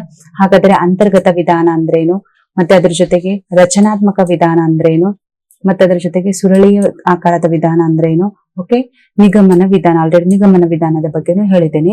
ಸೊ ಇಷ್ಟರ ಬಗ್ಗೆನೂ ನಾನು ಏನ್ ಮಾಡ್ತೀನಿ ಅಂತಂದ್ರೆ ನೀಟಾಗಿ ಎಕ್ಸ್ಪ್ಲೇನ್ ಮಾಡ್ತೀನಿ. ಸೊ ಇವತ್ತಿಗೆ ಈ 23 ಕ್ವಶನ್ಸ್ ಗಳನ್ನ ನಾನು ಕನ್ನಡ ಭಾಷೆಯಲ್ಲಿ ನಾನು ಹಂಗೆ ನೋಡಿ ಕಂಟಿನ್ಯೂ ಆಗಿ ಈ ಒಂದು ಅಂತರ್ಗತ ವಿಧಾನ ಅಂದ್ರೆ ಏನು ಅಂತಂದು ಹೇಳ್ತೀನಿ. ಓಕೆ, ಅಂತರ್ಗತ ವಿಧಾನ ಅಂತಂದು ಹೇಳ್ಬೇಕಾದ್ರೆ ಅದ್ರ ಅರ್ಥ ನಿಮ್ಗೆ ಗೊತ್ತಾಗ್ಬೇಕು. ಇಲ್ಲಿ ಸುರುಳಿ ಆಕಾರದ ವಿಧಾನ ಅಂತ ನಮ್ಗೆ ಆನ್ಸರ್ ಅದು ಗೊತ್ತಾಯ್ತು. ಆದ್ರೆ ಅಂತರ್ಗತ ವಿಧಾನ ಕೇಳ್ಬೋದಲ್ಲ ನೆಕ್ಸ್ಟ್ ಟೈಮ್ ಅಲ್ಲಿ. ಅದಕ್ಕೆ ಅಂತರ್ಗತ ವಿಧಾನ ಅಂದ್ರೆ ಏನಂತ ನಿಮ್ಗೆ ಈಸಿಯಾಗಿ ಅರ್ಥ ಆಯ್ತು ಅಂತಂದ್ರೆ ಅದಕ್ಕೆ ಆನ್ಸರ್ ಮಾಡ್ಬೋದು ನೀವು. ಅಂತರ್ಗತ ಬೋಧನೆ ವಿಧಾನ ಅಂದ್ರೆ ಇನ್ಕ್ಲೂಸಿವ್ ಎಜುಕೇಶನ್ ಮೆಥಡ್ ಅಂತಂದು ನಾವು ಕರಿತೀವಿ. ವಿದ್ಯಾರ್ಥಿಗಳ ಸಾಮರ್ಥ್ಯ, ಕೌಶಲ್ಯ, ಹಿನ್ನೆಲೆ, ವೇಗ ಅಥವಾ ಕಲಿಕೆಯ ಶೈಲಿ ಯಾವುದಾದರೂ ಇರಲಿ, ಎಲ್ಲಾ ವಿದ್ಯಾರ್ಥಿಗಳನ್ನು ಒಂದೇ ತರಗತಿಯಲ್ಲಿ ಒಟ್ಟಿಗೆ ಕಲಿಯುವಂತ ಅವಕಾಶವನ್ನು ನೀಡುವ ಬೋಧನೆ ಪದ್ಧತಿಯನ್ನೇ ನಾವು ಅಂತರ್ಗತ ಅಂತ ಕರಿತೀವಿ. ಸಿಂಪಲ್ ಅಲ್ಲ? ಅಂತರ್ಗತ ಅಂತಂದ್ರೆ ಇನ್ಕ್ಲೂಸಿವ್, ಒಳಗಡೆ ಅಂತ ಅರ್ಥ ಆಗುತ್ತೆ ನಿಮ್ಗೆ. ಹೌದಾ? ಈ ಮೆಥಡ್ ಅಲ್ಲಿ ಏನ್ ಮಾಡ್ತಾರೆ ಅಂತಂದ್ರೆ ವಿದ್ಯಾರ್ಥಿಗಳ ಸಾಮರ್ಥ್ಯ ಮತ್ತೆ ಅವ್ರ ಕೌಶಲ್ಯ, ಅವ್ರ ಬ್ಯಾಕ್ ಗ್ರೌಂಡ್, ಹಿನ್ನೆಲೆ ಮತ್ತೆ ಅವ್ರ ವೇಗ, ಅವ್ರ ಕಲಿಯುವಂತ ಶೈಲಿ, ಇವು ಎಲ್ಲವುಗಳನ್ನು ವಿದ್ಯಾರ್ಥಿಗಳಿಗೆ ಒಂದೇ ತರಗತಿಯಲ್ಲಿ, ಅಂದ್ರೆ ಇವುಗಳನ್ನ ಯಾವುದನ್ನು ಅವರು ಇನ್ಕ್ಲೂಡ್ ಮಾಡ್ಕೊಳ್ಳದೇನೆ ಎಲ್ಲರನ್ನೂ ಒಂದೇ ತರಗತಿಯಲ್ಲಿ ಕೂಡಿಸ್ಕೊಂಡು ಅವರಿಗೆ ಪಾಠ ಬೋಧನೆಯನ್ನ ಮಾಡ್ತಾ ಇರ್ತಾರೆ. ಓಕೆ, ಸೊ ಅದನ್ನೇ ನಾವೇನಂತ ಕರಿತೀವಿ, ಅಂತರ್ಗತ ವಿಧಾನ ಅಂತಂದು ಹೇಳ್ತೀವಿ. ಅರ್ಥ ಆಯ್ತಲ್ಲ? ಅಂದ್ರೆ ಈ ವ್ಯಕ್ತಿ ವೀಕ್ ಅದನ್ನ ಇವನನ್ನ ಸಪರೇಟ್ ಮಾಡಿ ಕೂಡ್ಸೋದು, ಅಥವಾ ಈ ವ್ಯಕ್ತಿಯ ಒಂದು ಬ್ಯಾಕ್ ಗ್ರೌಂಡ್ ಸರಿ ಇಲ್ಲ ಅಂತ ಸಪರೇಟ್, ಈ ರೀತಿ ಯಾವುದೇ ನಡೆಯೋದಿಲ್ಲ ಅಲ್ಲಿ. ಅವ್ರು ಯಾರೇ ಇರ್ಲಿ ಆ ಒಂದು ಕ್ಲಾಸ್ ರೂಮ್ ಅಲ್ಲಿ ಅವ್ರನ್ನ ಕೂರಿಸ್ಕೊಂಡು ಎಲ್ಲರಿಗೂ ಒಂದೇ ತರನಾದಂತ ಬೋಧನೆಯನ್ನ ಕೊಡೋದೇ ಅಂತರ್ಗತ ವಿಧಾನ ಅಂತಂದು ಹೇಳ್ತೀವಿ. ನೋಡ್ರಿ, ಎಲ್ಲಾ ಮಕ್ಕಳಿಗೂ ಸಮಾನ ಅವಕಾಶ ಇರುತ್ತೆ, ಯಾರನ್ನು ಹೊರಗಿಡದೆ ಎಲ್ಲರನ್ನು ಒಳಗೊಳ್ಳುವಂತ ಒಂದು ಕಲಿಕಾ ವಾತಾವರಣ ಅಲ್ಲಿ ಇರುತ್ತೆ ಅಂತಂದು ನಾವು ಹೇಳ್ತೀವಿ. ಹೌದಾ? ಅರ್ಥ ಆಯ್ತು ಅಂತ ಅನ್ಕೋ. ನೆಕ್ಸ್ಟ್ ಒಂದು ಯಾವುದು? ರಚನಾತ್ಮಕ ವಿಧಾನ ಅಂದ್ರೆ ಏನಂತ ಗೊತ್ತಾಗ್ಬೇಕು. ರಚನಾತ್ಮಕ ವಿಧಾನ ಎನ್ನುವುದು ವಿದ್ಯಾರ್ಥಿಗಳು ತಮ್ಮ ಹಿಂದಿನ ಅನುಭವ, ಪೂರ್ವ ಜ್ಞಾನ ಮತ್ತು ಚಟುವಟಿಕೆಗಳ ಆಧಾರದ ಮೇಲೆ ಹೊಸ ಮಾಹಿತಿಯನ್ನು ಸ್ವತಃ ರಚಿಸಿಕೊಂಡು ಅರಿತುಕೊಳ್ಳುವಂತ ಬೋಧನಾ ವಿಧಾನವನ್ನೇ ನಾವು ರಚನಾತ್ಮಕ ವಿಧಾನ ಅಂತ ಹೇಳ್ತೀವಿ. ಉದಾಹರಣೆಗೆ ನೋಡ್ರಿ, ಶಿಕ್ಷಕನು ಜ್ಞಾನವನ್ನು ನೇರವಾಗಿ ನೀಡುವುದಿಲ್ಲ, ಬದಲಾಗಿ ವಿದ್ಯಾರ್ಥಿಗಳನ್ನು ತಮ್ಮದೇ ಕಲಿಕೆಯಲ್ಲಿ ಸಕ್ರಿಯ ಪಾಲ್ಗೊಳ್ಳುವಂತೆ ಮಾಡುತ್ತಾನೆ. ವಿದ್ಯಾರ್ಥಿ ಕಲಿಕೆಯ ರಚನೆಕಾರ, ಶಿಕ್ಷಕ ಮಾರ್ಗದರ್ಶಕ. ನೋಡ್ರಿ, ಇಲ್ಲಿ ಏನ್ ಮಾಡ್ತಾನೆ, ಒಂದು ರಚನಾತ್ಮಕ ವಿಧಾನದಲ್ಲಿ ಎಷ್ಟು ಚೆನ್ನಾಗಿದೆ ನೋಡ್ರಿ. ಇಲ್ಲಿ ಏನ್ ಮಾಡ್ಬಿಡ್ತಾರ ಅಂತಂದ್ರೆ ಅವರಿಗೆ ನೋಡ್ರಿ, ಆ ಪಾಠದಲ್ಲಿ ಯಾವ ರೀತಿಯಾದಂತ ಒಂದು ಕ್ವಶನ್ಸ್ ಗಳು ರೈಸ್ ಆಗಬಹುದು ಅಂತಂದು ಅವ್ರಿಗೆ ಕೊಟ್ಬಿಡೋದ ಕೆಲ್ಸನ. ಓಕೆ, ಸೊ ಈ ಕ್ವಶನ್ಸ್ ಅನ್ನ ಈ ರೀತಿ ಆಗ್ತಾ ಇದೆ ನೋಡ್ರಿ, ಅದ್ರ ಆನ್ಸರ್ ಎಲ್ಲಿದೆ ಅಂತ ಸರ್ಚ್ ಮಾಡ್ಕೊಡ್ರಿ ಅಂತ ಅಂದಾಗ ಏನ್ ಮಾಡ್ತಾರೆ ಮಕ್ಕಳು, ಓದ್ಕೊಳಕ್ಕೆ ಸ್ಟಾರ್ಟ್ ಮಾಡ್ಬಿಡ್ತಾರೆ ಅದು ಪ್ಯಾರಾನ. ಓಕೆ, ಆ ರೀತಿಯಲ್ಲಿ ಏನ್ ಮಾಡ್ತಾರೆ, ರಚನಾತ್ಮಕ ಅಂದ್ರೆ ಮಕ್ಕಳೇ ಇಲ್ಲಿ ಏನ್ ಮಾಡ್ತಾರೆ ಅಂತಂದ್ರೆ ತಮಗೆ ಬೇಕಾಗಿರ್ತಕ್ಕಂಥ ವಿಷಯ ವಸ್ತುವನ್ನ ತಾವೇ ರಚನೆ ಮಾಡ್ಕೊಳ್ತಾರೆ. ಆದ್ರೆ ಇಲ್ಲಿ ವಿದ್ಯಾರ್ಥಿಗಳು ಏನ್ ಮಾಡ್ತಾರ, ಕಲಿಕೆಯ ರಚನೆ ಮಾಡ್ತಾರ, ಶಿಕ್ಷಕರು ಏನ್ ಮಾಡ್ತಾರೆ, ಅದ್ರ ಬಗ್ಗೆ ಮಾರ್ಗದರ್ಶನ ಮಾಡ್ತಾರೆ. ಇಷ್ಟ ಆನ್ಸರ್ ಬಂದ್ಬಿಟ್ಟು ಸುರುಳಿ ಆಕಾರದ ವಿಧಾನ. ನೋಡ್ರಿ, ಅಲ್ಲಿ ಏನ್ ಕ್ವಶನ್ಸ್ ಕೊಟ್ಟಿದ್ದಾರೆ, ಇಲ್ಲಿ ಏನಾಗ್ತಾ ಇದೆ ಅಂತಂದು. ಸುರುಳಿ ಆಕಾರದ ವಿಧಾನ ಎನ್ನುವುದು ಪಾಠಗಳನ್ನು ಪುನರಾವರ್ತಿತವಾಗಿ ಆದರೆ ಪ್ರತಿ ಬಾರಿ ಹೆಚ್ಚಿನ ವಿವರ, ಆಳ ಮತ್ತು ಸಂಕೀರ್ಣತೆಯೊಂದಿಗೆ ಬೋಧಿಸುವ ಒಂದು ಬೋಧನಾ ಪದ್ಧತಿ ಅಂತ ಹೇಳ್ತೀವಿ. ಅಂದ್ರೆ ಮೊದಲು ಸರಳ ಪರಿಕಲ್ಪನೆಗಳು ಕಲಿಸಲಾಗುತ್ತದೆ, ನಂತರ ಆ ಪರಿಕಲ್ಪನೆಗೆ ಸಂಬಂಧಿಸಿದ ಹೆಚ್ಚಿನ ವಿವರಗಳು ಮುಂದೆ ಪರಿಚಯಿಸಲಾಗುತ್ತದೆ, ಕೊನೆಗೆ ಆ ವಿಷಯದ ಸಂಕೀರ್ಣ ಮತ್ತು ಆಳವಾದ ಅಂಶಗಳನ್ನು ಕಲಿಸಲಾಗುತ್ತದೆ. ಹೀಗೆ ಪಾಠಗಳು ಸುರುಳಿಯಂತೆ ನಿಧಾನವಾಗಿ ಮೇಲೇರಿ ಅಳತೆಗೆ ಸಾಗುತ್ತಾ ಕಲಿಸಲಾಗುತ್ತದೆ. ಅಂದ್ರೆ ಇಲ್ಲಿ ಏನ್ ಮಾಡ್ತಾರೆ ಅಂತಂದ್ರೆ ಸುರುಳಿ ಆಕಾರದಲ್ಲಿ ಮೊದಲು ಏನ್ ಮಾಡ್ತಾರೆ, ಅವರಿಗೆ ಸರಳ ಪರಿಕಲ್ಪನೆ ಅಂದ್ರೆ ಕಾನ್ಸೆಪ್ಟ್ ಏನದ ಪಾಠದ ಬಗ್ಗೆ ಅಂತ ತಿಳಿಸ್ತಾರೆ. ಅದು ತಿಳಿಸಿದಾದ್ಮೇಲೆ ಏನ್ ಮಾಡ್ತಾರ, ಪರಿಚಯಿಸಲಾಗುತ್ತದೆ ಅಂದ್ರೆ ಹೆಚ್ಚಿನ ವಿವರಗಳೊಂದಿಗೆ ಪರಿಚಯವನ್ನ ಮಾಡ್ತಾರೆ ಪರಿಕಲ್ಪನೆ ಆದ್ಮೇಲೆ. ಓಕೆ, ಸೊ ಆ ರೀತಿಯಲ್ಲಿ ನಾವ್ ಏನ್ ಮಾಡ್ತೀವಿ, ಸುರುಳಿ ಆಕಾರದಲ್ಲಿ ಅಂದ್ರೆ ಗೋಲ್ ಗುಂಬಜ್ ಆ ತರ ಇತ್ತು, ಈ ತರ ಇತ್ತು ಅಂತ ಇದೆಲ್ಲ ಈ ತರ ಎಲ್ಲ ಹೇಳ್ಕೊಂಡು ಅವ್ರ ಏನ್ ಮಾಡ್ತಾರ, ಆ ಕಲ್ಪನೆಯನ್ನ ಸೃಷ್ಟಿ ಮಾಡ್ಕೊಂಡು, ಆ ಕಾನ್ಸೆಪ್ಟ್ ಅನ್ನ ಹೇಳ್ಕೊಂಡು, ಅದರ ಪರಿಚಯನ ಮಾಡ್ಕೊಂಡು ಅದ್ರ ಬಗ್ಗೆ ವಿಶ್ಲೇಷಣೆಯನ್ನ ಮಾಡ್ತಾ ಹೋಗ್ತಾರೆ. ಅಂದ್ರೆ ಸುತ್ತಾಡ್ಕೊಂಡ್ ಬಂದ್ಬಿಡ್ತಾರೆ. ಅದಕ್ಕೆ ಅದನ್ನ ಸುರುಳಿ ಆಕಾರ ಅಂತ ಹೇಳಿತ್ತು. ಅರ್ಥ ಆಯ್ತಾ? ಎಸ್, ನಿಗಮನ ಪದ್ಧತಿ ಆಲ್ರೆಡಿ ನಾನು ಮೇಲ್ಗಡೆನೆ ಎಕ್ಸ್ಪ್ಲೇನ್ ಮಾಡಿದ್ದೀನಿ. ಓಕೆ, ನಿಯಮದ ಅಂದ್ರೆ ವಾಕ್ಯವನ್ನ ಹೇಳ್ಕೊಂಡು ಉದಾಹರಣೆಗಳನ್ನ ಹೇಳೋದು, ಅಷ್ಟೇ ಸಿಂಪಲ್ ಆಗಿ.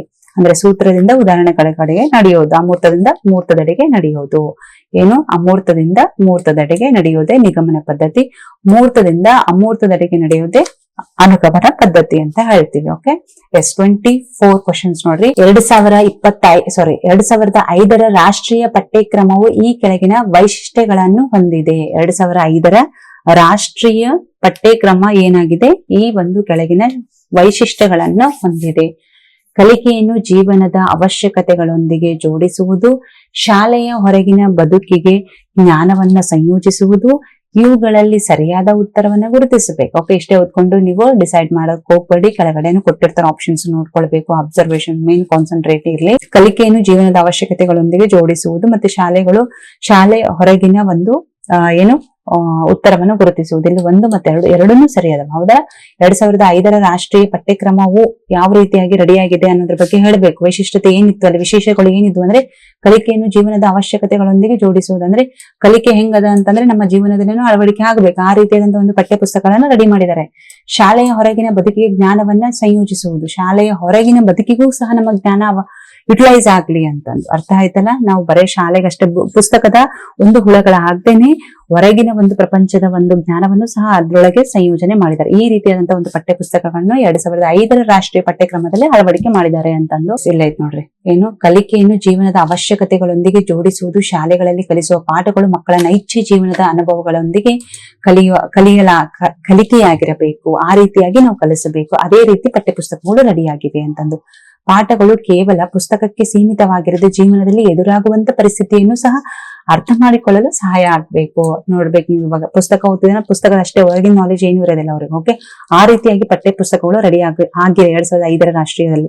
ಸೊ ಯಾವ ರೀತಿ ಹೊರಗಿನ ಜ್ಞಾನವೂ ಅವರಿಗೆ ಅರ್ಥವಾಗಬೇಕು, ಹೊರಗಿನ ಪ್ರಪಂಚವೂ ಅವರಿಗೆ ಅರ್ಥವಾಗಬೇಕು, ಜೀವನವನ್ನು ಫೇಸ್ ಮಾಡೋಕ್ಕೂ ಅವರಿಗೆ ಬರ್ತಿರಬೇಕು. ಈ ರೀತಿಯಾದಂತಹ ಒಂದು ಪಠ್ಯ ಪುಸ್ತಕಗಳನ್ನು ನೋಡ್ತೀವಿ.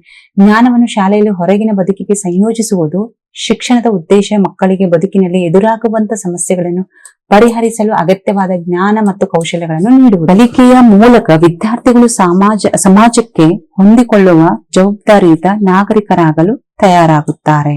ಓಕೆ, ಸೊ ಈ ರೀತಿಯಾದಂತ ಜ್ಞಾನವನ್ನು ಕೊಡುವ ರೀತಿಯಲ್ಲಿ ಕಲಿಕೆ ಇರಬೇಕು ಅಂತಂದು. ನೆಕ್ಸ್ಟ್ 25 ಒಂದು ಕ್ವಶನ್ ಇದೆ ನೋಡ್ರಿ. 25 ಒಂದು, ರಾಷ್ಟ್ರಕವಿ ಎಂ ಗೋವಿಂದ ಪೈ ಅವರ ತಾಯಿ ಬಾರೆ ಮೊಗವ ತೋರೆ ಪದ್ಯದ ಜೊತೆಗೆ ರಾಷ್ಟ್ರಕವಿ ಕುವೆಂಪು ಅವರ ಭಾರತ ಜನನೀಯ ತನುಜಾತೆ ಪದ್ಯವನ್ನು ಪೂರಕವಾಗಿ ಶಿಕ್ಷಕರು ಬೋಧಿಸಿದರೆ ಇದು ನಮಗೆ ಈ ವಿಧಾನವನ್ನು ತಿಳಿಸುತ್ತದೆ. ನೋಡ್ರಿ, ರಾಷ್ಟ್ರಕವಿ ಗೋವಿಂದ ಪೈ ಅವರು ಏನ್ ಮಾಡ್ತಾರ, ತಾಯಿ ಬಾರೆ ಮೊಗವ ತೋರೆ ಪದ್ಯದ ಜೊತೆಗೆ ರಾಷ್ಟ್ರಕವಿ ಕುವೆಂಪು ಅವರು ಭಾರತ ಜನನೀಯ ತನುಜಾತೆ ಜಯ ಹೇ ಕರ್ನಾಟಕ ಮಾತೆ ಅಂತಂದು ಈ ಪದ್ಯವನ್ನ ಪೂರಕವಾಗಿ ಶಿಕ್ಷಕರು ಬೋಧಿಸಿದರೆ ಇದು ನಮಗೆ ಈ ವಿಧಾನದ ಮೂಲಕ ತಿಳಿಸುತ್ತದೆ. ಯಾವ ವಿಧಾನದ ಮೂಲಕ? ಆಲ್ರೆಡಿ 4 ನಾನು ಎಕ್ಸ್ಪ್ಲೇನ್ ಮಾಡಿದ್ದೇನೆ, ಹೌದಾ? ಇವಾಗ ನೀವೇನ್ ಮಾಡ್ಬೇಕು, ಐಡೆಂಟಿಫೈ ಮಾಡ್ಬೇಕು. ಇದೇನು ಸಮ್ಮಿಳಿತವಾದಂತಹ ಒಂದು ವಿಧಾನ ಅಂತಂದು. ನಾವು ರಚನಾತ್ಮಕ ವಿಧಾನ ನೋಡಿದೀವಿ, ಸುರುಳಿ ಆಕಾರದ ವಿಧಾನ ನೋಡಿದೀವಿ, ಅನುಗಮನ ವಿಧಾನ ನೋಡಿದೀವಿ. ಆದ್ರೆ ಇಲ್ಲೇನು ಇವರಿಬ್ಬರು ಬೋಧಿಸುತ್ತಿರುವಾಗ ಯಾವ ರೀತಿಯಾದದ್ದು ಸಮ್ಮಿಳಿತ ಅಂತಂದು. ಹಾಗಾದ್ರೆ ಸಮ್ಮಿಳಿತ ಅಂದ್ರೆ ಯಾವ ರೀತಿ ರೀ ಅಂತಂದ್ರೆ, ಸಮ್ಮಿಳಿತ ಬೋಧನಾ ವಿಧಾನವು ವಿಭಿನ್ನ ವಿಷಯಗಳು, ಕೌಶಲ್ಯಗಳು, ಪರಿಕಲ್ಪನೆಗಳು ಅಥವಾ ಕಲಿಕಾ ಚಟುವಟಿಕೆಗಳನ್ನು ಒಂದರೊಂದಕ್ಕೆ ಸಂಬಂಧಿಸಿ ಒಗ್ಗೂಡಿಸಿ ಬೋಧಿಸುವ ವಿಧಾನವಾಗಿದೆ. ಈ ವಿಧಾನದಲ್ಲಿ ವಿಷಯಗಳನ್ನು ಪ್ರತ್ಯೇಕವಾಗಿ ಕಲಿಸುವುದಿಲ್ಲ, ಬದಲಿಗೆ ಒಂದು ವಿಷಯವನ್ನು ಮತ್ತೊಂದು ವಿಷಯದೊಂದಿಗೆ ಜೋಡಿಸಿ ಮಕ್ಕಳಿಗೆ ಸಂಪೂರ್ಣ ಮತ್ತು ಅರ್ಥಪೂರ್ಣವಾಗಿ ಕಲಿಕೆಯನ್ನು ನೀಡುವುದು. ಅಲ್ಲೆರಡು ಇದ್ವಲ್ಲ, ಗೋವಿಂದ ಪೈ ಅವ್ರದ್ದು ಇತ್ತು, ಮತ್ತೆ ಕುವೆಂಪು ಅವ್ರದ್ದು ಇತ್ತು. ಈ ರೀತಿ ಎರಡೂ ಜೊತೆಯಾಗಿ ನಾವ್ ಏನ್ ಮಾಡ್ತೀವಿ ಅಂತಂದ್ರೆ ಸಮ್ಮಿಳಿತ ಅಂದ್ರೆ ಸಮ್ಮಿಲನ ಅಂತ ಹೇಳ್ತೀವಲ್ಲ, ಸಮ್ಮಿಳಿತ ಎರಡನ್ನ ಜೊತೆಯಾಗಿ ಅವರಿಗೆ ಬೋಧನೆಯನ್ನು ಮಾಡದೆ ಸಮ್ಮಿಳಿತ ವಿಧಾನ ಅಂತ ಕರಿತೀವಿ. ಇದು ಸಮಗ್ರ ಕಲಿಕೆಗೆ ಮತ್ತು ಪರಿಸರಧಾರಿತವಾದ ಕಲಿಕೆಗೆ ಅಥವಾ ಥೀಮ್ ಆಧಾರಿತ ಅಂದ್ರೆ ಒಂದು ಥೀಮ್ ಅನ್ನ ಇಟ್ಕೊಂಡು ನಾವು ಕಲಿಸುವಂತಹ ಒಂದು ಪದ್ಧತಿ ಆಗಿರಬಹುದು. ಈ ರೀತಿಯಲ್ಲಿ ನಾವು ಮಕ್ಕಳಿಗೆ ಏನ್ ಮಾಡ್ತೀವಿ ಅಂತಂದ್ರೆ ಬೋಧನೆಯನ್ನ ಮಾಡ್ತಾ ಹೋಗ್ತೀವಿ ಅಂತಂದು. ಸೊ ಅದ್ರ ಜೊತೆಗೆ ನೋಡ್ರಿ 26th ಕ್ವಶನ್ ಏನಿದೆ, ಭಾಷೆ ಎಂದರೆ ಧ್ವನಿ ಸಂಕೇತಗಳಿಂದ ಮನುಷ್ಯನ ವಿಚಾರಗಳನ್ನು ಅಭಿವ್ಯಕ್ತಿಗೊಳಿಸುವ ಸಾಧನ ಎಂದು ಹೇಳಿದವರು ಯಾರು ಅಂತ ಕೇಳರಿಲ್ಲಿ. ಹೌದಾ? ಹೇಳಿದವರು ಯಾರು ಅಂದ್ರೆ ಧ್ವನಿ ಸಂಕೇತಗಳಿಂದ ಮನುಷ್ಯನ ವಿಚಾರಗಳನ್ನು ಅಭಿವ್ಯಕ್ತಿಗೊಳಿಸುವವರು ಯಾರು? ಪ್ಲೇಟೋ ಅಂತಂದು. ಇವರೆಲ್ಲ ಬೇರೆ ಬೇರೆ ರೀತಿಯಾದಂತ ಒಂದು ವಾಕ್ಯ ರಚನೆಗಳನ್ನ ಮಾಡಿದ್ದಾರೆ. ಇವರೆಲ್ಲರೂ ಬೇರೆ ಬೇರೆ ರೀತಿಯಾದ ವಾಕ್ಯ ರಚನೆಗಳು ನಿಮಗೆ ಬೇಕು ಅಂತಂದ್ರೆ ನೀವು ಕಮೆಂಟ್ ಮಾಡ್ರಿ. ಕಂಪಲ್ಸರಿ ಪ್ರತಿಯೊಬ್ಬರು ಯಾವ ರೀತಿಯಾದಂತ ಒಂದು ನಮ್ಮ ಭಾಷೆಯ ಬಗ್ಗೆ ವಿವರಣೆಯನ್ನು ನೀಡಿದ್ದಾರೆ ಅನ್ನೋದ್ರ ಬಗ್ಗೆ ಕಂಪಲ್ಸರಿಯಾಗಿ ನಾನು ಕ್ಲಾಸಸ್ ಗಳನ್ನ ತೆಗೆದುಕೊಳ್ತೀನಿ.